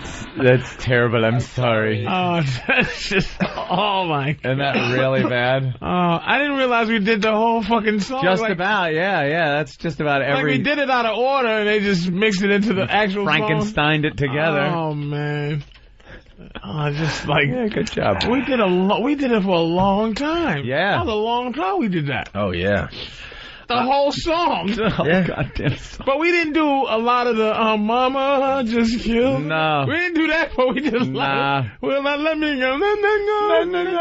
And you see how it changed from deaf to retarded many different times. It's very easy to do that, fall into the retarded voice. And then it goes, what's the one? I gotta go. Gotta go. Why would a deaf person do that? Gotta go. You could be completely intelligent. Why does he have to, I gotta go. Oh my goodness. You can hear it how it slipped in from retarded to deaf. Next week he'll make it into a Retardco Records or something.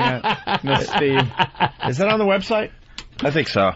People are asking for that one, so. All right. Stalker Patty wants to what? Pitch a show. She wants to pitch a show. Pitch a show. Yeah. We are... Isn't this amazing that the airwaves of this satellite radio station's channel are open to just the average Joe on a Saturday? Razzle dazzle. And Patty actually has an idea. Is it an organized... This is her pitch. Here's her pitch. So we'll bring her in. All right. We're going to say no to this, obviously. Oh, my God. I just saw the title, and I'm done. I'm done. We're going to say no to this, obviously, but... this was one time... I wish that fucking Light Bright thing was a bomb right now. Right when she just walked past it. We are looking for pests to do radio on this fine channel. Yeah. And so far, none of the pests have come up with a good idea. No. But they're still trying. We've had the staff. Eventually, we will have pest radio. An hour, maybe 2 hours a week. Yep. Dedicated to you guys. We've had the staff do good shows. Patrice, of course, has done a great show. But, nobody else has really come to the table. I must say, at least Patty has an idea. It's printed out. She has thought it out a little bit in her little pea brain. And, it is called Here Is My Outline. And then the title is, what is it, Patty? Oh, stupid. My Generation. It's called My Generation. When did you decide to become a redhead? Yeah, what the fuck happened there? Oh, my God. What happened? Henna head?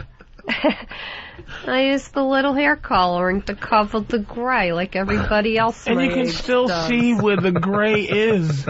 Yeah, you can kind of like still she didn't see. Quite ungray the gray. You what can happened? Still see it. Like by where a man would have like your sideburns. My age. Wait, no. I'm saying like your sideburn things right here. Yeah. I kind of missed that. You missed and that then there's area. a spot on top. And you missed part of your bangs. When did you do it? About a month ago. A month ago, so it's growing out? Yeah, I think so. You got to do it again? Wait, turn every around. 6 Let's see the whole thing. Oh, boy. I don't think it's that bad. You missed, like, major spots. Well, they look like you. Highlights, the parts she missed. Really? Yeah, we'll call them lowlights because they're on her head. Oh, all right. Yeah. I just thought it was a good idea what I wrote. That's all right. No, your hair looks fine. You look great as a redhead, I swear. Keep your confidence up there, Patty. Yeah, now you got to sell this. You got to sell this You ever stuff. been in a pitch meeting? No, I don't Very know what nerve-wracking. one is. Well, it's when you give a pitch in a meeting, you dolt. You got to kind of give your idea and make it sound really good. Okay. You can't just go, that's stupid, it's my generation. People would be like, yeah, it's stupid, get the fuck out. Anthony, really fast. Reading from Whackbag, Opie in big letters. Give Pest Radio to No Filter Paul, Sonny, and me. We would love to. We need an idea. I think they do have an idea their of some idea? sort, and they actually made up some promo sounders and stuff. All right, then one of those guys call the show with their idea. Yeah, get a fucking idea I don't know in what here. the idea is. Who are they giving the idea to? Do you know what the idea is? I don't know what the idea is. All right, there you go. What's the idea? If I don't know, you don't know, then how's it going to get done? I don't know the idea. All right. So, Patty, yeah, you want a copy of this? Be a pirate. Here. Yeah. All right. I don't remember what I wrote. All right, now pitch the show. Pitch the show. Now, remember, this is the best show ever. This is how you got to go into a pitch meeting. Well, Best fucking show ever, okay? And high energy, and let us know why it's going to be good, okay? well, I happen to be into the 60s, and I'm very interested in it. What, I age-wise? was a child in the 60s. First of all, wait a minute, time, Patty, wait, slow down. Like All right, that. hold on. You shut up. Put your headphones on so you can hear Patrice when he's talking to you. Even though he's 2 feet away from you. But I guess if you have the headphones on, you can finally hear. I mean... All right, I was going to say, Anthony. Yes. And Opie. And Anthony. Oh, don't blow up our spot. No. Okay. Listen. Yes. You are giving away too much, like, energy. Really? And back and forth and banter with this pitch thing. You have to be completely void of emotion, and then you sit there with your pen twirling in your mouth when you do or the whatever. pitch? When she has to be as uncomfortable as possible. They're not gonna ask her questions. You're right. She has to pitch it. See, I had to talk her up that much to bring her up to the level of you should completely let her. boredom. You should let her do Complete her boredom. awful pitch first, and then. Do you think anything I say is going to sink in that head? She's delivering this the same way as if I just said nothing. I'm trying to get a contrast. Like the people will now go, okay, she's going to deliver a nice, energetic, and then when they see what a bore fest she is, look at the they'll brain. go, It's a contrast, you know. Look at her brain; it's rusting. It's coming out in her hair. That isn't hair color; it's brain rust. Okay, fair enough. Why are you taking the headphones Patty, off? don't. I can't hear anything on them. Yeah, they're not on. See, I know. So I never went to school to learn about doing the radio. So We I don't don't care. know anything Right. about I didn't either, terminology. I'm Patty. doing So this totally the raw. future is with no endless experience for you. Okay, Right. so what is My Generation, and you're gonna host this Stalker show. Patty show called Give us My a little Generation. Let's little go. taste of My Generation. All right. Okay. Well, this is my outline. I'm going to call it My Generation because it has a lot to do with the 60s, and that's a time period that I was a child and I grew up in.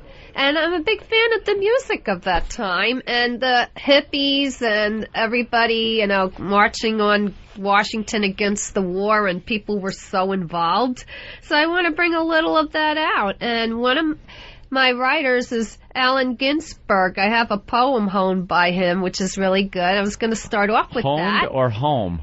A poem. Yeah, but is it 'Cause I used honed to by be- him or One of your writers for the show is Allen Ginsberg himself.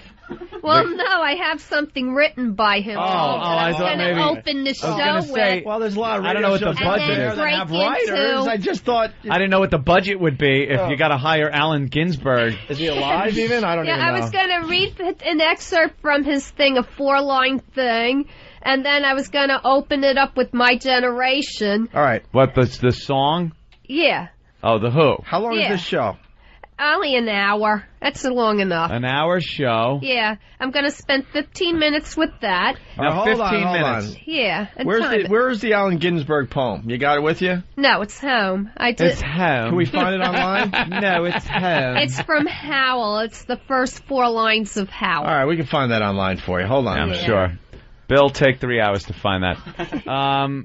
Now, that 15 minutes is going to be you reading a poem? Well, reading a poem that's Got to get some, saying prepare some something. poetry just for my like radio show. Actually, She's doing the fucking, Clint Eastwood. the Clint Eastwood. Play Misty for me. Play Misty for me, DJ. Yeah. I'd like to hang out with you, but I got to get home and You gotta do it in the Stalker Patty voice, though. I got to write stuff for my radio show. And Stalker Patty as Clint Eastwood. Let's see how good you really are, Anthony.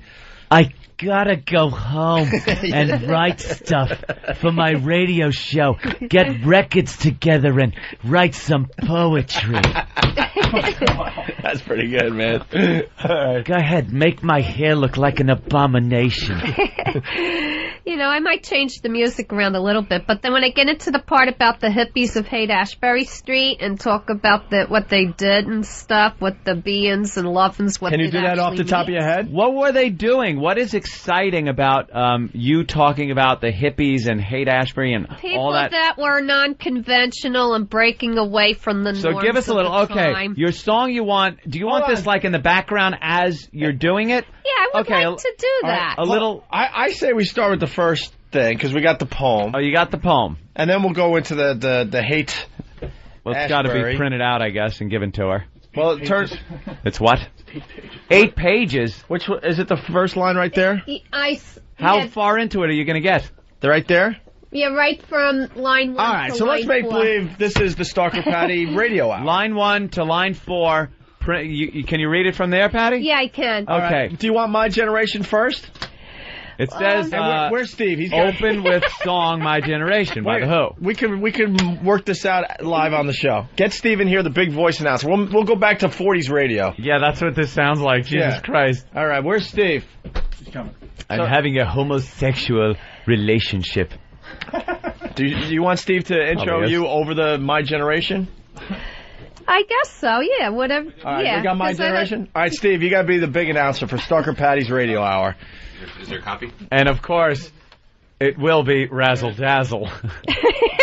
So use the razzle. Look at how he sighs when he's got to do a Razzle Dazzle. He's like, oh, God, Go no. razzle dazzle, time for the Stalker Patty radio hour. That's your fucking dynamite. But hold one ear because we're going old school. Wait. No, you gotta just hold it. I don't know what it meant. Yeah, no, back in it's the this day. one. It's this one. It's like that? Okay, so Steve's doing a visual. It's almost cupping you so you could hear yourself better. Sometimes you gotta like. All right. Start the music. What's the line? Is it the razzle dazzle variety? The only reason they did just that. say razzle dazzle. Yeah. It's Stalker Patty with something. Stalker Patty's Radio Hour. Radio Hour. Sponsored by Lux Soap. I don't know. No, just some old product. No, what's Lux Soap? Lux Soap. Sponsored by Brill Cream. War Bonds. Keep going. Keep going. Lucky Strike cigarettes. Lucky Strikes isn't bad. Ajax. 40 Mule Team. Geritol. All right. Oh, very funny. Geritol hair dye. Who came up with that? Danny? Another genius move by Danny. Just amazing. Sam, you're slipping in the fucking ranks.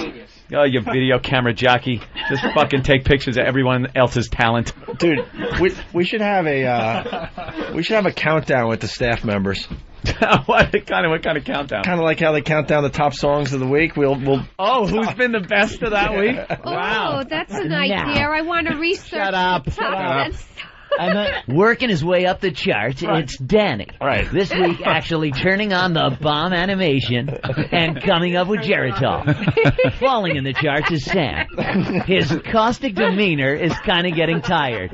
And that fucking video camera, I'm really sick of it becoming part of his hand. Now a long-distance dedication.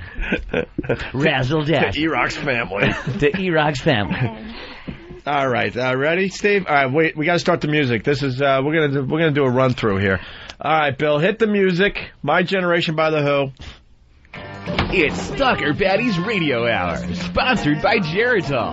And now, here's Stalker Patty. Hello. How are ya? I want to open up with an excerpt from This is great. All right, this is good. I like this.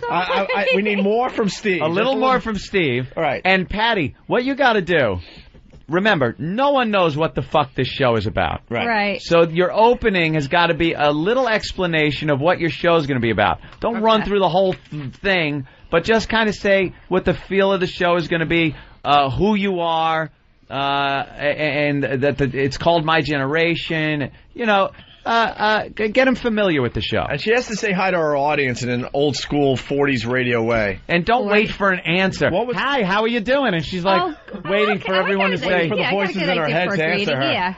No, like, what was that old one about all the ships at sea? We need some kind of thing. Hello.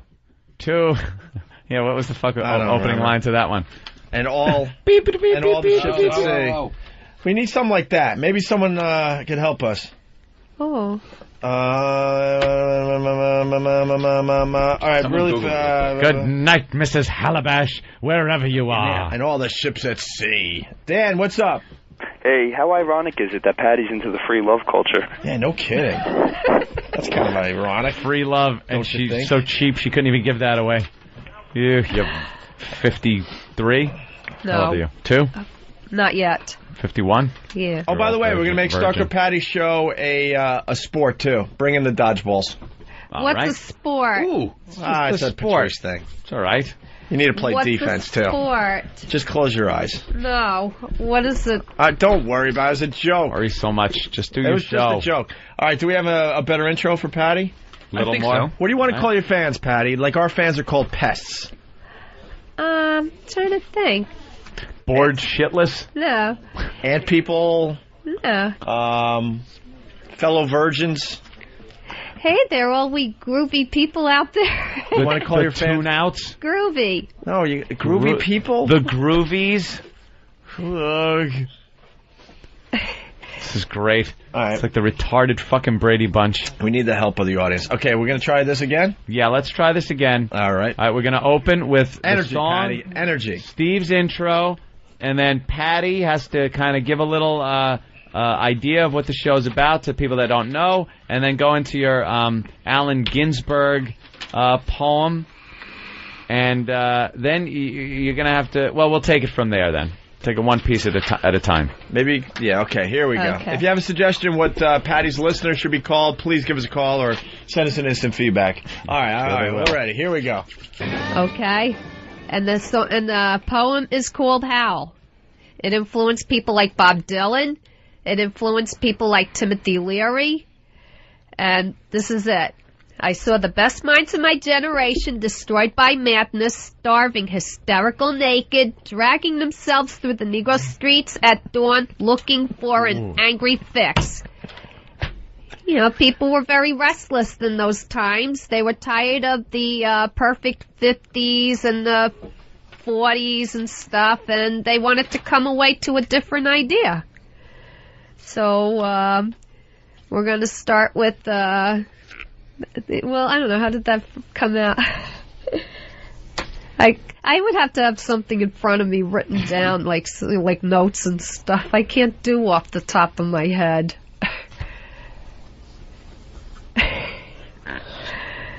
Okay. So anyway, I just never did this before. Okay, well, anyway, we're gonna go into, the song, San Francisco. Be sure to wear some flowers in your hair, which was an anthem written for the people at the time that were in Haight-Ashbury, a group of people that got together to form a community and wanted to be a little different than the rest of the world. And then it would go into the song San Francisco. If you're going to San Francisco, make sure you wear some bad red hair dye in your hair.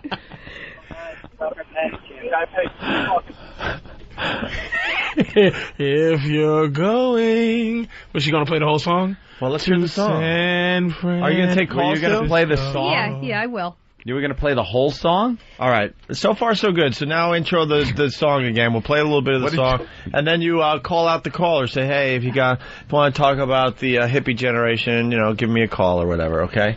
And call your people the ant people or the groovy people, whatever the hell you were saying earlier. Okay, we're going to start with San Francisco, which was a song about the people at the time that I would like to discuss, which would be the hippies of Haight-Ashbury Street. Ba ba ba ba ba ba ba ba ba ba ba ba ba ba ba. This is by the Mamas and the Papas or YMCA as the Village People? By Scott McKenzie. Scott McKenzie. I thought that was the Mamas and the Papas. No, it's Scott. No, Scott McKenzie wrote that. Not the Village People one. Scott McKenzie recorded Scent Flowers in Your Hair. Right. Wait. Who recorded San Francisco? Scott McKenzie. I think the Village People. No idea. Bill, look it up. Was it Village People? No, be sure to wear some. Okay, I know. Who sang that? Scott McKenzie. What? I thought it was on the Mamas and the Papas. Yeah, it is the Mamas. She's crazy. It's the Mamas and Papas. No. Oh, no, they sung Monday. No, we say it's the Mamas and the Papas, and you say it's... Scott McKenzie wrote, be sure to wear some flowers in your hair. Scott McKenzie. Yeah. Scott McKenzie. Right with what Scott I was McKenzie. Shut up. Holy shit. If you're going all right. Enough about Scott McKenzie. Massive haters, Scott McKenzie. If you're going... You should call your fans the fellow stalkers, by the way. There you go. All right, here we go. Why don't you intro the song? That's back when songs were 85 minutes long. I know. Intro the song and tell everyone who sings it. Dirty hippies. Okay, this is by Scott McKenzie, who wrote an anthem for the people of the day. And then it'll go into San Francisco. All right, well, go ahead. There it is. That's it. No shit. Now do your show. The hippies of Haight-Ashbury Street, a very distinct group of people. Cut. Stop the music. They put the stink in the stink. Ashbury Street? Yeah, that was a street in San Francisco. It was that the there was crossroads of Haight. And Ashbury Street. There's a Haight and there's an Ashbury, and they connected, and that area was called? Haight-Ashbury. Yeah, well, the name of the first street and your show, they have something in common with me. All right, It's a little long to go. Back to the song. There's a little reach. See, I was implying that I Ashbury it. Let the record state. I had nothing. Oh, that's great. Stan just threw a dodgeball right in her head. She's right in the middle of her stupid speech, and Stan threw a dodgeball in her head. Oh, that's fantastic. That could hurt. Oh, my God. That was very good. See, at least you were getting into like what they were about and everything. She was getting quite passionate. You know, yeah. All right, like about their upbringing and what they... Yeah, give us a little more on that. Instead of them just being a bunch of lazy slobs wanting to fucking take drugs. With this whole song of Eve of Destruction. Oh, now that changes the mood a little. Yeah. Not too cliche. It talks about the fears for the future. Fears for the future. Okay, Eve of Destruction. Get that. And how long did the peace sign take to make, you think? Yeah, they invented the peace sign. Well, they were the ones everybody thinks it was the hippie, Robin. It was me. I invented. People used to point at people with one finger. I pointed with two, and then one day I lifted my hand up. Peace sign. Me. He was a little too young at the time. Well, how long did it take to invent it? Well, not invented, but they were the ones that were the first visible. How do you know they were the first? Really? I kind of remember. They were. Well, I don't know. Maybe I kind of remember the victory sign being given. Yeah. That used to mean like victory, didn't it? It did. Like in World War II? That used to mean we beat the gooks. No, I think that was pretty much, victory, like we just bombed the fuck out of somebody. Right. Or peace, you know. No. Ironic, isn't it? I think it was... Yeah. Well, I guess that's probably what. They're going against the norm, so they used to... Right. What song you want to talk over here now? Well, not talking over. I wanted to do Eve of Destruction. Are you done with the hippie stuff and the be-ins and the love-ins? And yeah, I'll have to develop the Harry Bushes. it more. Then I was going to go What with about the drugs? Let's talk about the drug culture. Yeah. Michael Hollingshead was the one that introduced Who? Michael Hollingshead was a guy that came over. What? Hollingshead. Well, Michael I've never heard of him. Hollingshead. Oh, God, could you not talk on your show? Is there any way that could be done? He introduced Allen Ginsberg to LSD, and together... Wait, no, Allen Ginsberg was the one that did that. Yeah, well, he was given his first dose of LSD by Michael Hollingshead. Oh. Who was a guy, you know... I think you're fishing... You are fishing something. You are actually fishing... something out of Patty. I'm trying, yeah. Because there's something garbled, some weird garbled knowledge in there. It's like it's a weird place. We're just trying to shake it loose. But she knows something. Like she does have a knowledge about something, and she's very confident when you ask her about certain things. Oh, yeah. And she's really... Yeah. Michael Hollingshead. Yeah, like socially, she's just inept. Like socially, I think she's kind of autistic, but it's... Yeah. There's something going on. Tell us about Michael Collins.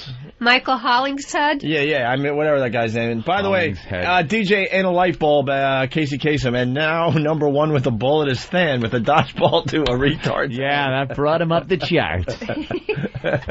Very good. All right, talk about this Michael Hollingshead. Pat from Monarchy, wavy gravy legs. You gotta talk about Woodstock a little bit, the drug culture, and that's pretty much it. All right, yeah, let's go. No music? Yeah, we need Eva Destruction or something. Oh, no, she's leading to that. All right, then how about just throw on any Beatles tune? Yeah. Because she likes the Beatles. Yeah. What Beatles song would you like to talk over? All right, there's one song that was definitely drug influenced, and that's I'm Only Sleeping. Only one Beatles song was drug influenced, by the way. Wow, Patty. Yeah. Oh, one song, the rest of them clean-cut boys. I was going to do 15 minutes of the music at the time and do musical excerpts of it, you know, but I have to research it. Yeah. All right. You know, and that's not easy. I don't have equipment home. Yeah, shut up. Music. Just any Beatles song. Is it hard to find Beatles, Bill? Go ahead, Pat. Like, you picked the worst Beatles song. I'm Only Sleeping is the name of the song. When I wake up early in the morning with my head. Yellow Submarine. Right. Let her sing her stupid Beatles song. Go ahead. What is Patty. it? No, it's when I wake up early in the morning, still in bed. I'm still sleeping when I'm in the middle of a dream. Stay in bed. How she's losing her confidence with something like this, but when she's talking about Allen Ginsberg, it's like she's with that, you know. She's really... Michael Hollingshead. Well, I just need to, I have to work with a script. I'm the type of Do ya? person that needs to because script, huh? I get nervous. All right, here's the and song. forget. Okay, here we go. In the time when I was born. Here you go. All right, go ahead, Patty. I'm so glad I brought so much joy and brevity. Brevity. You brought no brevity whatsoever. I don't even know what it is, and I know you didn't bring it. Bring a drop of brevity. I don't know it. You're brevityless. Was that your Beatles break? Well, yeah, and I was going to do a couple of song selections. Right. Let's sit back and let the people listen to them. This is a music enjoy. show. That's what I was on You're a like fucking fucking Hardly a music show. You're like Carol Miller. What the fuck are you doing? Well, but I'm not getting the lead out. She's a disc jockey with feelings. Even though I like Led Zeppelin, I got an idea. Let's give her a Beatles haircut, everybody. All right, Beatles cut. What do you want? The Paul, the George, the Ringo, the John? Come on, Opie. Somebody get me the scissors. Time for a Beatles haircut. Why shouldn't you have a Beatles haircut? Beatles haircut. You love the Beatles. What? Oh, come on. Don't do this to me. That's not right. What? No. What? What happened? I don't want a haircut. What? We're all singing Yellow Submarine. Time for a I Beatles don't want a haircut. haircut, okay? What happened? You don't do that to me, no. We were just having fun. What happened? Yeah, what happened? No, you do not do that. What happened? What happened? What happened? What happened? Threatening me with a haircut. What happened? But you love the Beatles. What happened? I don't want Well, ask her what 60s haircut she wants. Yeah, what 60s haircut? What do you want? I don't want Make a choice, Patty. Make a choice. No. If not the Beatles, who do you want? I want my hair long. Who do you fuck? You want Anne Margaret? Anne Margaret, that's it. Red, long there. Got the red hair. You got the Anne Margaret. You want right. Anne Margaret? Give me Anne Margaret. Beatles haircut, everybody. Beatles. Whoa. Ringo? Here we Turn go. up. Turn up Yellow Submarine again. Here we go. No. We all live in a yellow submarine. Here goes her hair. Submarine. Yellow submarine. Oh, she's fighting. We all live in yellow submarine. Yellow submarine. Oh, Patty's fighting back. Oh. Never seen this in her. She's so impassioned. She got a ball kick coming for you, Yeah. All right. Well. All right. Sit your ass down. All right. We'll give you a pass. Yeah, don't worry about it. I'm not gonna cut your hair. Take it. I like how she's holding like her hair. I am. Well, we couldn't get to it. Don't worry about it. Don't be scared. You're silly. Don't worry so much. What justifies you being scared? I mean, come on. All right, so you do a little Beatles, and then you have a conclusion and wrap up. Yeah, it just means 15 minutes of feedback from the listeners. Maybe people that had parents that were into this sort of thing, or people that are my age. All right, so we'll do the phones now. All right, you want any background music? Yeah, you need music for the phones. What do you think? Okay, I don't have any. How about the theme to Mission Impossible? Hair? Hey, oh, stop it. No, I don't like that song. How about some kind of like 70s instrumental? 70s, she's 60s. We're talking about the 60s. 60s. How about Jesus Christ Superstar? No, how about an instrumental? What instrumental? Classical Gas. Classical Gas. Doom, doom, doom, doom. Yeah, that's a good one. All right, that's good. All right. All right, now we'll do the phone. Phones with Classical Gas playing. All right. Well, I see a great show here. Oh, yeah. This has potential. You know, if I could have a chance to get a script together to help me out so that I could talk. Script. Somebody stop her with this Radio fucking show? script. Yeah, none of us use a script. Yeah, but I need Who you cheat fuck you, sheets. Edward R. Murrow? Let me explain something to you people on the United States. Mr. and Mrs. America and all the ships at sea. Flash! Who sings Classical Gas, right? You got it, Bill? Mason Williams? You got it? All right, start up the music, and we go to the phones for Stalker Patty's Radio Hour. Travis from Virginia. That's the I was 60s. going to do like a little list of current events that happened that I have in a Current book events at from home the past. Called I was going to use the book I Want to Take You Higher that I got as a birthday I want to present. take you higher? Yeah, that was my birthday present one year. I want to take you higher, too, and then throw you off the edge of the building. All right, let's get a Rob in New York. Rob? Yeah, what's up? Hey. I got a great show idea. Okay. It's called My Generation. The 60s. I start off my show playing My Generation by The Who. Then I'd read the first 4 lines of a poem called Howl by Allen Ginsberg. I like it. Ba ba ba ba ba ba ba. Marcus, punch it out. Ba ba ba ba ba ba ba ba. Well, let's. The reviews are coming in. Dr. X from Mexico. Yes, Dr. X. You know, Patty, I wish you were a child from the 60s. You know, the one that got napalmed in that fucking picture? The little Asian girl running down the street after her village had been napalmed. All right, the reviews are mixed right now. Jeff the trucker. Jeff? Yeah. Hey. I got an idea for the end of her show, just a single gunshot to her head, punching out. All right, let's go to Bill in Boston. Bill? Hey, Bill. Bill? This could be a comment. Yeah, it's... Speaking of volumes with silence. All right, well... Silent majority. All right. Very big back then, wasn't it? People are calling with their reviews, but now let's end the show. You got anything about Dick? Nixon, I'm talking about, you dummy. Okay. Are you a fan of Dick? Nixon? Can we soak you with a fire hose? No. Well, I was going to do, I hope you appreciated this. What about the Eve of Destruction angle? Yeah.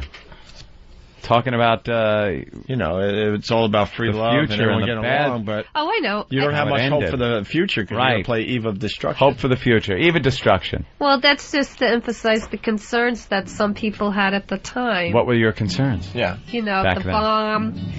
What bomb? The bomb. The show you're pitching? You know. Yeah, man. All right, talk over the song. That was simple. So you like the simpler time a simpler attitude. Yeah.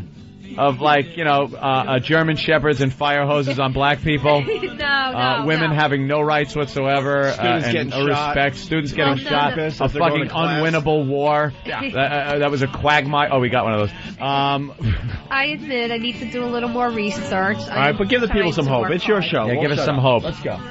Well, I want to end this with, a little hope for love and peace in our future.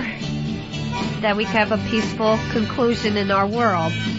A peaceful conclusion? If it's concluding, how peaceful could it be? And I'm going to final solution. I like the way you're thinking now. And I'm going to end with Summertime Blues. Oh, whose version? But not by The Who. There was another band at the time that did a heavy metal version, and I can't remember the name of the band. Black Sabbath? No, it was like like the way the guitar sounded. Let's just isolate that. Her voice becomes... What? It becomes piercing. I was just trying to act like I was hearing her on the radio. Yeah. And it's just a piercing rhythm. It's just a bad rhythm.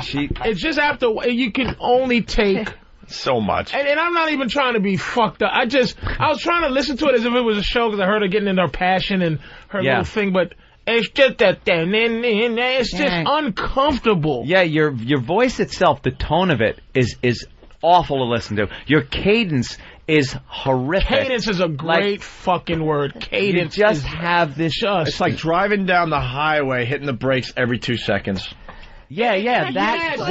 While you're driving over those speed bumpy things. That's because I'm not it's good annoying. with impromptu. I have to. No. You could be reciting the best radio ever, but with that voice and the delivery of it, it just goes right fantastic. through you. It's like people could take their XM radios, put it in the basement, and it would chase the mice away. You know what it's like? It's the Chinese water drip torture. Yeah. Like, I just was listening for a while, and I could get past, and then after a while, it just starts to, the back of your spine does something. Yeah, you twist your head. And you go, fuck. And once it catches you, you can't stop. Yeah. It can't stop fucking with you. Once you think about it once I think about her voice once, it's just, I don't even want to be mean because I'm acting like it's a radio show. I'm listening, and it's just, what the fuck? Seeing if there's anything there, and like, that voice, you can't get past All right, the song is by Blue Cheer, right, Patty? Yeah, that's the song. Thank you, I Really like that Fine version from New York the best. City. All right, so wrap up your show with a little hope here. The show's going to end with that. All right, here we go. Well, you need, like you said, a script. All right. Help. We all live in a yellow submarine. Get the scissors. The yellow submarine. The yellow submarine. Oh, Jesus. She's kicking to the balls. Get away from me. What happened to the peaceful Patty from the show you were doing? Oh my God, she's got the scissors in her hand. When we could all live in peace. Oh, she's going to thrust them into Danny's you're chest. You're hiding the other thing behind there, too. His cock? What Don't thing? be so stupid. Come on, What get thing? away from me. I don't What thing? need Just this. go with the Beatles hairdo. Give me that. No, I don't want it. You Now like the get Beatles, away though. from me. I don't care. I like long hair, too. Yeah, groovy. How about the Get away from me. Just give her a cut. Look like Yeah. how about we give her I don't want it. All right, you whiny listen to crybaby. me. How about we give her the Looks like- Charlie Manson? I have The a McKenzie right. girl. What's the McKenzie girl from One Day at a Time? Her mama. Come on. Yeah. Not the father. The McKenzie girl, the cute on, one let from me Mamas and the out. Papas. All right. No. No. Oh. No. Did you get a little bit? No, I missed. No, I don't want you to get any of it. All right, we got a hostage she's mad. situation here. Hostage. Come on, every time I come, you do this All right. to me. Stop. Yeah. Watch out for that bomb behind you, Danny.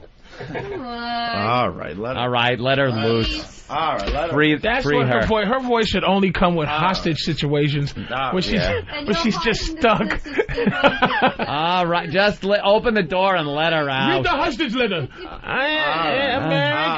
America's awful. We have to get out of Vietnam. All We're right. illegally here, and All we right. shouldn't do this. All right, there goes the POW. All right, there you go. She's gone.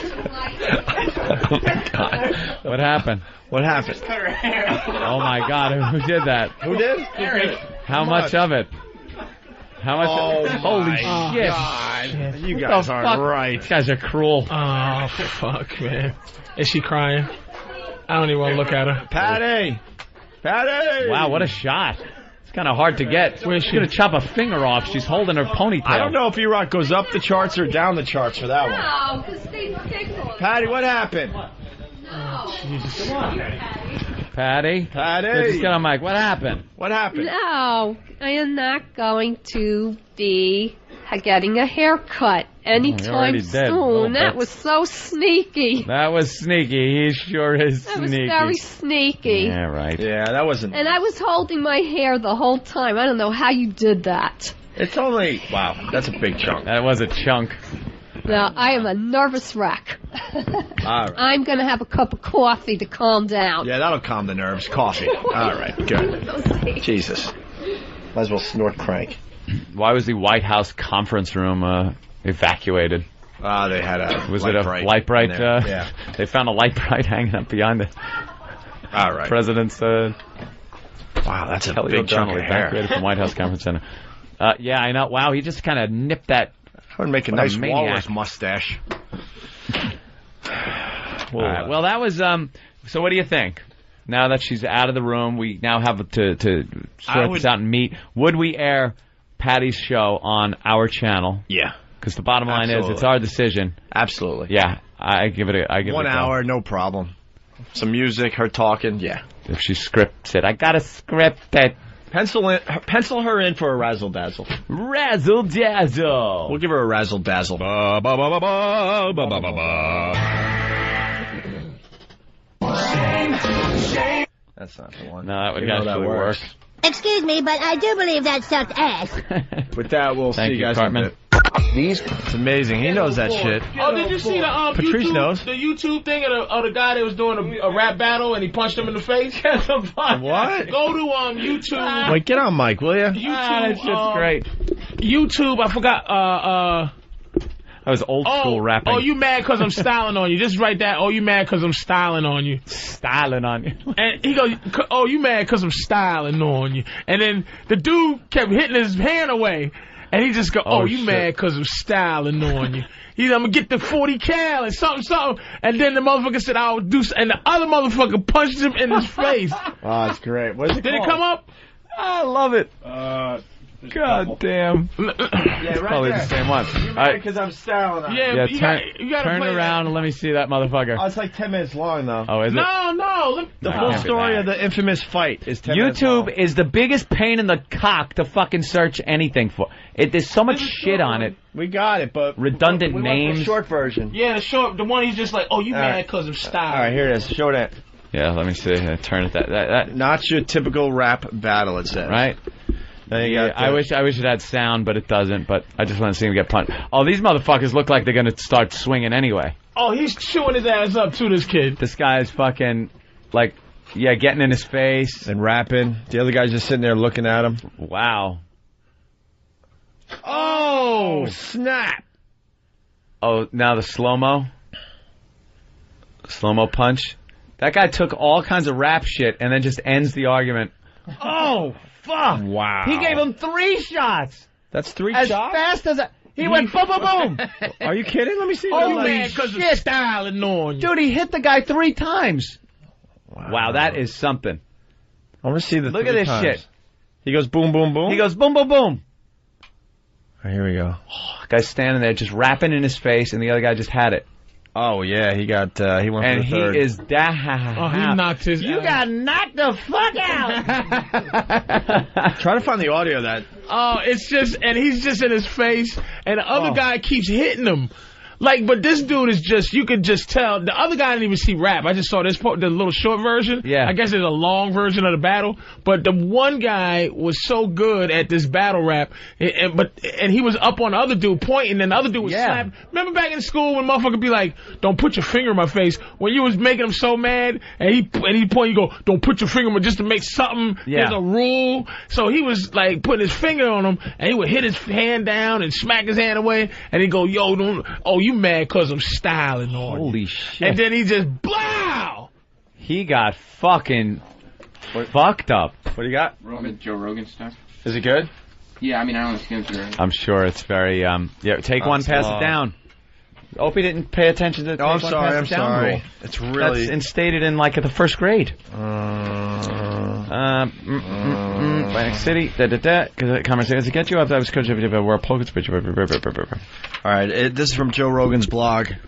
If he's around, give us a call, will you, Joe? So I've been getting a ton of emails recently about this poker player named Daniel Negreanu or whatever. Negreanu talking shit about me on his blog.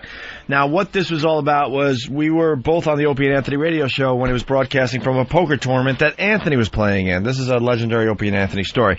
I barely remember the conversation because it was over 2 years ago, but what I do remember was that the guy was very friendly on the show, but then afterwards he talked some shit about it online, saying it was unorganized and a low-rent version of the Howard Stern show. So I check out his blog to see what this guy said about me, and I was really puzzled. Here's the audio file of the conversation. This is all on JoeRogan.net, by the way. Joe Rogan's got audio evidence. And just in case he decides to take it down or change it, here's the actual words from the blog. Do we want to read this part again? No. People know, right? He just said it was something like, Joe was being outrageous, unfunny, he said, and saying inappropriate things about his ex-girlfriend. And we were unorganized, blah, blah, blah. So Joe Rogan's response. Now, here's where it got so confusing to me. If you listen to that audio file, you know what he describes was nothing like the conversation we had.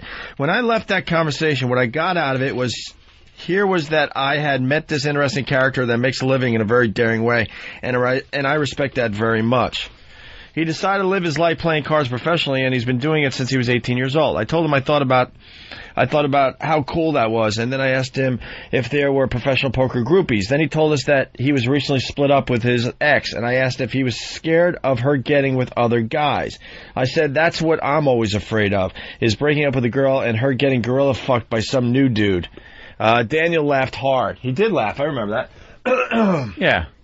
Then he said he wasn't concerned, and I said that's what I always think of. And then I went in depth about how I always picture some dude fucking the shit out of her. He suggested that I read a book that addresses that, and I said it's just natural chimpanzee instincts. He still said he doesn't think about it, and then I described a graphic scenario and asked him if it would bother him, and he still said no. And then I said, it bothers me, and I don't even know you. Opie then added in, and one more thing, the guy was black. See, so Opie was the one that added it in. I didn't even realize that. I thought Rogan was the guy. We were so out of control that day, Ed. Jesus. So out of control. Yeah, and I'm sitting at a poker table somewhere while all this is going on. All hell's breaking loose. I missed all this. We then thanked him for coming on the show, and I congratulated him for having the balls to pursue such a cool job. He said thanks and that he really appreciated it, and then he shook my hand. Never once seemed upset with me. Now, I have no idea what the fuck went on in his head between the time he left the show and how he ran the conversation back in his mind, but I think he should listen to the audio of the conversation and then go straight to a therapist. If he's distorting events of the past like this on a regular basis, I've got to think that there's something seriously wrong with this with the wiring in his brain. Daniel, I know you're reading this, so I want you to know. I'm not mad at you, not even a little. I think we've all had moments in our life where our ego twisted reality into a distorted perception of the truth. I'm sure that you were hypersensitive to what I said because you had just recently broken up with your ex, and although you were trying to say that the scenarios I was describing weren't bothering you, they were a lot. And that's totally understandable. I think you obviously twisted the events in your mind into some attack on you, and it absolutely wasn't. I think if you listen to the audio, you'll see that I was being very complimentary of you, and that I really respected what you do for a living. I still do. I didn't want to piss you off when I said those things. I was just being honest with the way I think. It wasn't my intention to upset you, and I really didn't want it to happen. I talk openly and honestly to my friends, and if I'm having a cool conversation with someone like we were having with you, I talk to them the way that I talk to my friends. Now, I often forget that some people consider the way I think to be crude or outrageous, but it's really just the way I think. I'm just really honest about it. Your perception of what happened is completely off. I wasn't cracking jokes. I was just talking to you like a friend. And that is true, by the way. He brought up something that I think a lot of people wonder. You know, you break up with someone, you know, is she getting banged by someone new? And would that bother you even though your relationship with this person is done? I think it would. It's actually an interesting question. Yeah. I could use this blog entry to insult you, but really, what's the point? I've got plenty of negative bullshit in my life, and I'm sure you do too.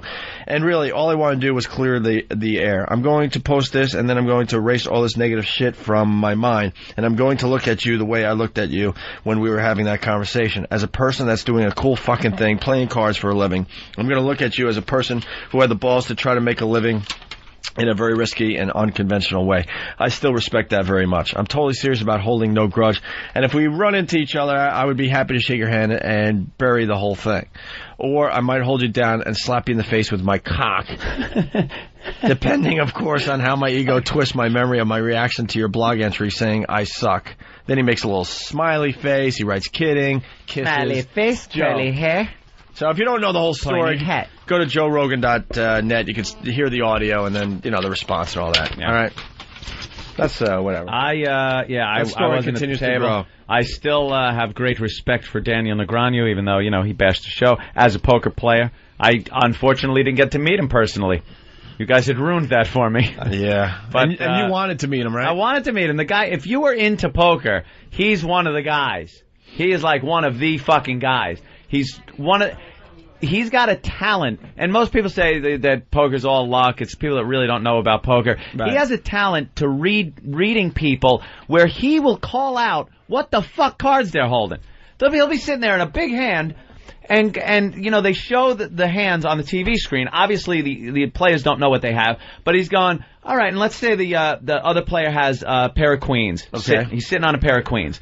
And Daniel will sit there and look at the board and look at the guy and go, all right, I know you got those, you've got a pocket pair, probably queens, you're sitting on queen, and you're sitting there going, this motherfucker is reading this guy's mind. That's pretty cool. It's amazing to watch this guy work at poker. Right. So it's unfortunate I didn't get to meet him because you guys suggested that his ex-girlfriend, which is now his wife, was getting gorilla fucked, as Joe Rogan put it, a black guy, so eloquently put it. Yeah, but which is why he's mad now.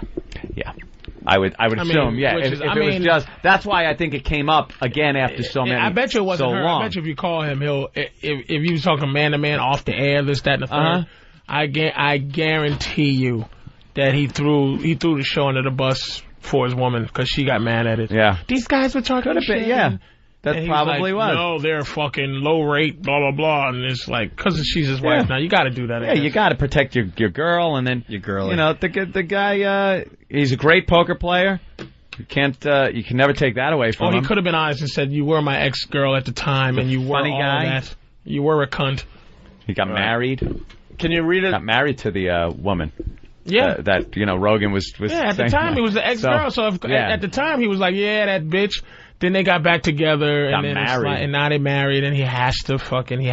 Yeah. He probably called Joe and fucking. We got the audio of that video clip. It's on break.com, the short version. Oh, we got the audio of the rap guy. If you search YouTube, you can get the long version. It's like 10 minutes long if you have the time to hang around. I really am in love with it. So what's the thing again there? Oh, they just having a battle. You know, a little rap. The rap street. shit. Aren't these supposed to be know. peaceful? Like you're supposed to. Yeah, you're like it's just supposed rap. to be. But this guy, you're supposed to know there's no fucking punching. It's rap back and forth. And if you lose, you just fucking lost. lose. I mean, but this guy was good. Like this guy was good. He was angering, punch you in the face. Good. He was rapping and reacting to what this guy was doing. So if you like, you know, if I'm rapping and I'm like, yo, and then I go, you grit your teeth, and I go, why you gritting them? Funky that you can grit all day, and you was like, and he just get more and more pissed. Would hit him, and he go, "Oh, you mad because of styling on you?" And it's like it was the way his delivery was cold, and the crowd like, "Damn!" And he was flawless, and the motherfucker was just good, and you could see the other guy was just mesmerized and pissed. So it just got to a point where you could tell the guy was hitting the other dude. When he would hit him, you go, "Oh, you mad?" Like, but he would rap about how the dude was mad. And it was almost like when you're a kid and somebody point at you and you get your finger on my fucking face. Yeah. But that's all you got to say. This kid, he said, fuck it, I'm gonna punch him in his face. I'm gonna punch him. Because he just got embarrassed. No choice. He had no, he had a fucking choice. Don't rap battle if you can't handle if you can't rap battle. He realized he got in over his head. He had no come back, excuse me. Like, I didn't see the whole thing, though. So I don't know what the other kid did, but it's so obvious he wasn't as good as this kid. Right. This kid was like, I was watching it before I even know what the video was. Yeah. Saying this kid's pretty good. You know, you mad because of styling on him. Play this. Here's the audio. Boys, you gotta speak to somebody just to speak to me. Listen, dog, you can't eat with me. And listen, I advise you don't really want to beef with me. Please. Wait, stop it. When he go, listen. The guy is getting ready to, the guy goes, he was trying to touch him, and he's like, yo, getting ready to interrupt him, and the motherfucker's like, listen. And he would just listen. And the motherfucking rest of the audience is like, damn, it was embarrassing. Because he's like, he was getting ready to go, yo, don't put your hands on, listen. Just play the start of the game. No. Boys, you gotta speak to somebody just to speak to me. Listen, dog, you can't eat with me. And listen, I advise you don't really want to beef with me. Please. Oh, you mad because I'm styling on you. You guys better get quit styling on me. Listen, plus the cowl is on me. To act up and you'll fucking have to lay down. Oh, dude. Wow, that is the punch that you hear. Oh, man. Listen. Oh, you mad. Oh, you mad because I'm styling He's just on. reacting to this guy's emotion. This guy was getting emotional. Listen. Oh, you mad because of styling. All right, hold on. We got Paul in Bayside. Paul, what's up? How you doing, guys? Hey, Paul. If you look at the video, the guy with the green hat, yeah, he pointed out that he has a gun on the side of him. If you look at the video carefully, you mentioned something about a gun, then he points it out. So as soon as he pointed it out, the guy just clocked him and ran. Watch the video closely. Yeah. You're gonna have to Did look the guy closely. run? There's a part where they show the guy running. Looked like he was standing there over him. There's a 10-minute version of this, so it's the whole the guy video with the green, the friend of the guy with the green hat, he's telling him not to shoot him. He's holding him down so the guy don't pull out the gun. If you watch when he hits the ground, he starts reaching for it. Oh, wow. And then the guy stopped him from shooting him. Are you sure? That was just him pretending he had the cowl on him, which was his gun. Yeah. But no one comes to a rap battle with the cowl on him. Come on, man. Roosevelt, Queens, man. I don't know, dude. Yeah, with the cowl on him. I don't know if a nigga comes to a rap battle with the cowl on him. Go to a rap battle with the cowl on him. Everyone knows that. Everybody knows you what don't the fuck? to a rap battle with the cowl on you. What's protocol? When do you carry the cowl? You don't carry the cowl on you. That's all I know. Never I've been on. in 2, 3, 4 rap battles. When is it respected that you carry the cowl on you? Here's protocol now. You go get the cowl. You get the cowl. From the car. That's what they do, because it's always like someone said they're going to get their gun. No one ever just pulls out the gun. It's like, I'm going to get my gun, motherfucker. And it's like, well, they got to go and get it. I mean, he was hurt. If I thought I could rap, And this guy was telling me, listen. And I'm like, huh? Okay, I'll listen to you. What? And he was actually good. Cal, oh, you mad because of styling on. I gotta hear this. Break yourself. Break yourself. But, hey, Opie, you gotta understand, everything he said is reacting to this other kid being emotional. I hear you. All right, when you hear the punch, you gotta just be quiet so we can take it all in. I want to hear every. All right, let's hear the. Boys, you gotta speak to somebody just to speak to me. Listen, dog, you can't eat with me. And listen, I advise you don't really want to beef with me. Please. Oh, you mad because I'm styling on you. You guys better get quit styling on me. Listen, plus the cowl is on me. To act up and you'll fucking have to lay down.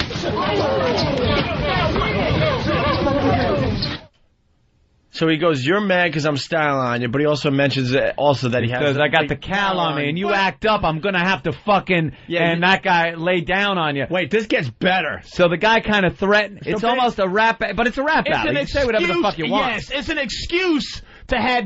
If you watch the excuse? Listen. Yo, you mad because I'm styling on. Listen, I shut right the fuck up. Listen. I'm like, fuck it. Oh, he's got me. Are you mad because of styling? Patrice was styling on us. I have no idea if he's got a cowl on him. Yo, act up and you'll lay down. Yeah. Unless Kenny's here. If you watch the video, right? Yeah. The dude he before he even raps about guns, the other dude's slapping his hand away. Yeah. This is not the guy he that got a gun. The guy that got punched has a gun. No. Besides the fact that he's getting in his face with his rhymes. No, I don't watch the beginning. The dude that punches him slaps his hand. He's getting when he says, "Listen," this guy's getting so emotional and he's getting his ass whipped. He slaps his hand down, and this dude ain't got no fucking gun. You know what happened? It went from rap battle to that other guy was losing so bad that he took it so personally that when this guy said, look, I got a gun, and you fuck up with me, I'm going to shoot you, is pretty much what he said. And the guy, instead of just taking it as rap, took it as, this guy's fucking threatening to shoot me. This is what they say. I got to punch him in the face. I'm going to peel your cap him or whatever. Right, it's rap talk. By the way, Mark from Missouri, Patrice, are you nuts? And then he uses the N-word, whatever. Carry a cow when they're walking into a bodega to get Dutchies. What's a Dutchie? Help us out. Fucking, it had to be a white guy. What's a Dutchie, though? I don't even smoke weed, and I think they called it a Dutchie in 19... What the... Excuse me. Dutch, I don't even need... Dutch boy... what is it called now? What you know now to be a blunt, but I have no clue what they call it now. That's how much... I'm not in that culture, but I know they don't call it a fucking Dutchie. Redneck. How about they call it tree? Who the fuck? Pass the Dutchie on the left-hand side. That was give tree to 1980. Stalker Patty's show. That's what they. Oh really? Yeah, tree. All right, what's the latest one, man? We want to be up to date. All I know is blunt. I don't know. It ain't blunt. Well, find out because I don't smoke weed. I don't know just the been culture. Weed. I don't know the culture. Just call it fucking weed. Endo maybe, and that might be Endo. old. Let's say hi to Ryan in Philly. Ryan, what's up? Hey guys, how you doing? All right. Yeah, I saw the whole video, and after the punch, it's pretty much just like mayhem and shaky camera. You can't really see like anything at all that's going on. It's pretty disappointing because I just saw the little clip you did, and just like a week ago, I guess the rest of it came out. Yeah. And it's just garbage. It doesn't really show any cows or additional punches. No cows. No cows. No cows. No. Cow free. Cow free. Cow free. It's cow free, baby. No cow, baby. Listen. This video isn't fattening. It's cow free. What? That's a nigga. That's the new shit now. Listen. All right, Joe in Oklahoma. Joe. He just got really pissed. He got mad. Real pissed. He just got mad. A Dutchie is a cigar. Yeah, it's a brand. I know what it is, but it's like who even Dutch Masters, was it called? Yeah, it used nobody to be, says that shit. like the Dutch guy on the front. Wait a minute, you know who said that? The little Jamaican kids. Pass the Dutchie on the left-hand side in 1982. Or when it was... what were they called? Musical Youth? Musical Youth. Back with fucking Donna Summers singing. Yeah, they are. She sung Hard for the Money or something, and then this came on. This was... I think one of the kids is dead or something. This is old school. There was something horrific that happened to one of these guys.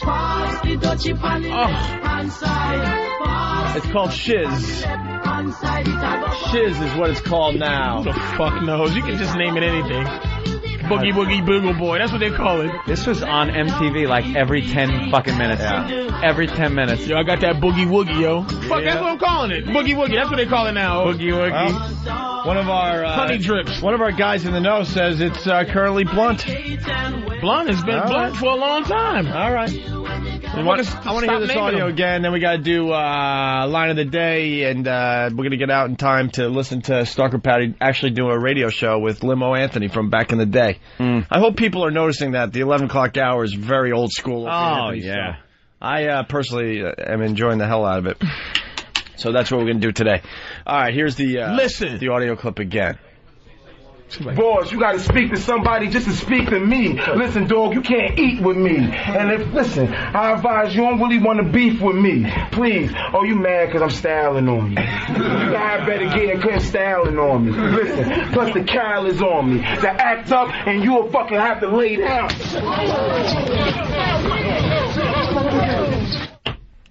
God damn, I love it. And the rest of the Act crowd up, like, you got to fucking lay down. Oh shit! He punched me in the face. And the rest of the crowd's like, yo, chill. Like, fucking, that's not what we do here. People are watching. Oh.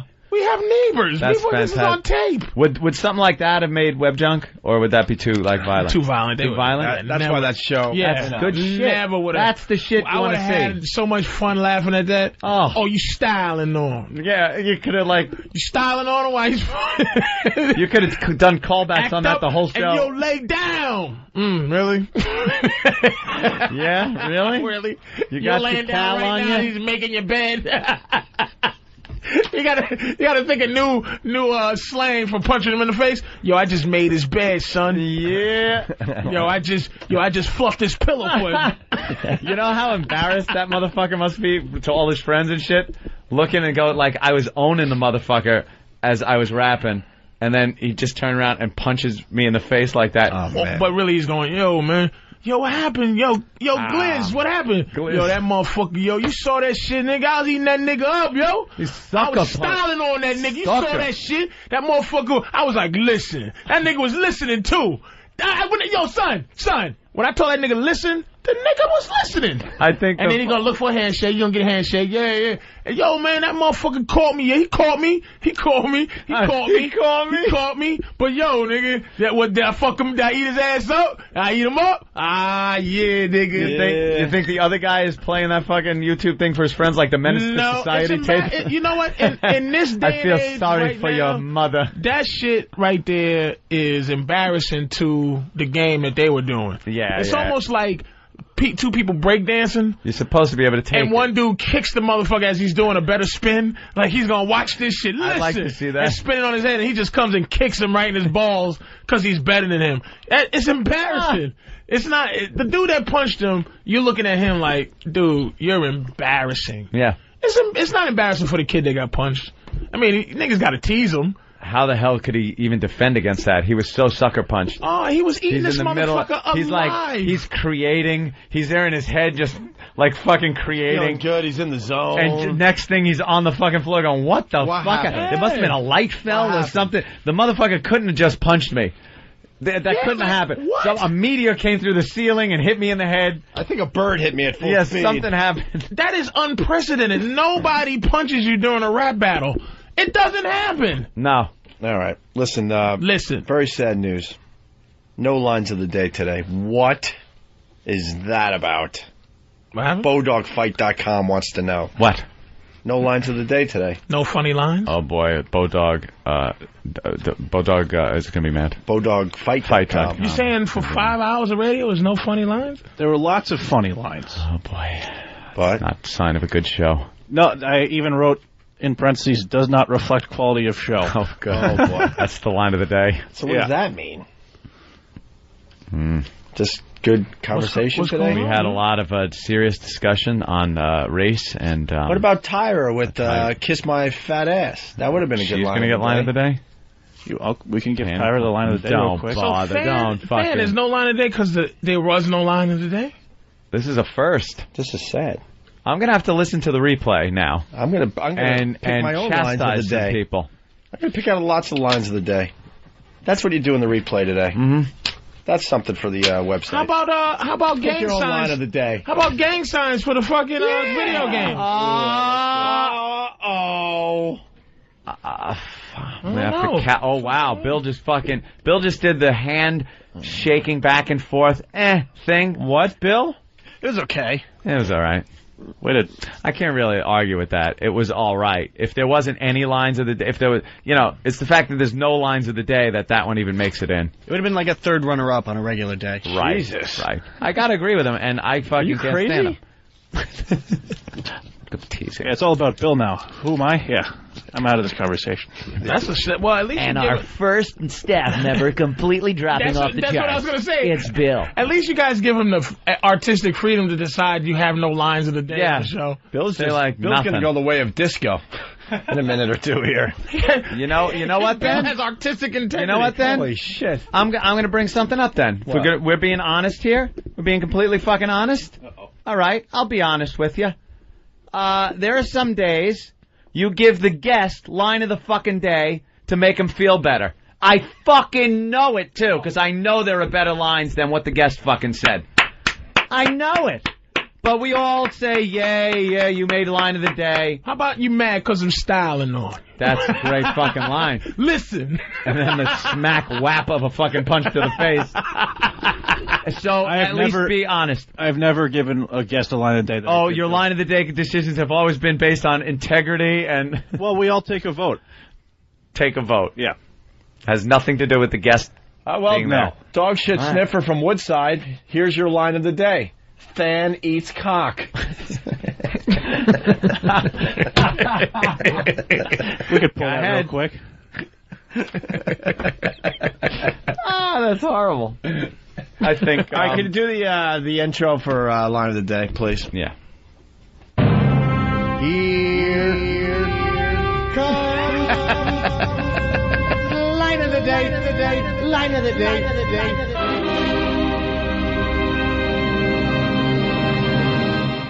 Fan eats cock.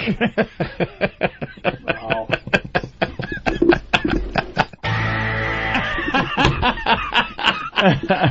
Oh, shit. Wow. All right.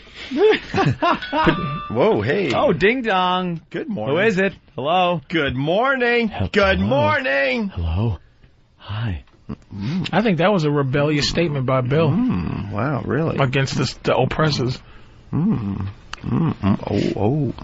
I think Bill thinks he's oppressed. All right. Enough. That was a civil rights move by Bill. Yep. Guys, don't forget we're less than a week away from Your Pussy's Got Talent. We also will have a Brazilian wax on the show on Monday. Yes. Is it going to be Bill or E-Rock? I hope it's Bill now. And yeah, so do I actually. Absolutely. He's hairier. It'll hurt more. It'll probably be like blood. No, he'll take asshole the pain. Blood. Asshole hair rip out blood. That's what's going to be creepy. He's going to take the pain. He's going to need a fucking Kotex. He's going to have blood from the taint. Wonderful. All right. And Patrice, thank you. Tomorrow night, the Black Phillip Show. Yes. On 202, 9 o'clock. Razzle Dazzle. After the Razzle Dazzle Hour. What's the Razzle Dazzle Hour this week? And then Sam's Musical Adventure. Oh, boy. What the fuck kind of music does he like? Oh. Give us one song. One song tease. What's it going to be? Turn on your local FM station and you'll hear one of his great picks. Is that it? Oh, yeah. Rob Zombie, obviously. Oh, the zombie, right. We did hear about that. Okay, I forgot. I forgot really quickly. Yeah. It's forgettable music. I don't want to give away the good one. No, don't. There's a good one? There's lots of good ones. All good ones. All good. All right, that's the Razzle Dazzle Hour at 8 o'clock. And then Patrice doing his Black Phillip show at 9 o'clock on 202 tomorrow night. Thank you. Razzle fucking dazzle. I want to come in early and listen to this fucking albino play his music. Absolutely. Yeah. It's already taped, but they goof on it. We want you guys to start doing that live, though. He gave himself 2 huge thumbs up. Oh, yeah. He comes in and just puts his thumbs up and goes, it's going to be great. In case you missed it, here's Tyra talking back to her critics about her fat picture. Have a great weekend. Hot Movies Contest. Still happening. But if I had lower self-esteem, I would probably be starving myself right now. But that's exactly what is happening to other women all over this country. So I have something to say.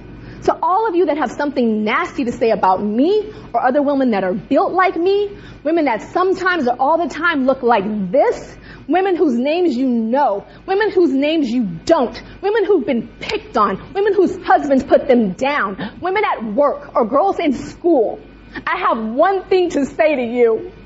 Kiss my fat ass.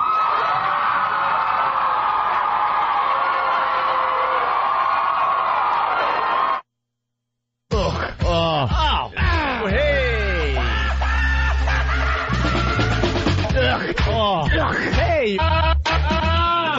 Yes! Oh, fuck. Hey!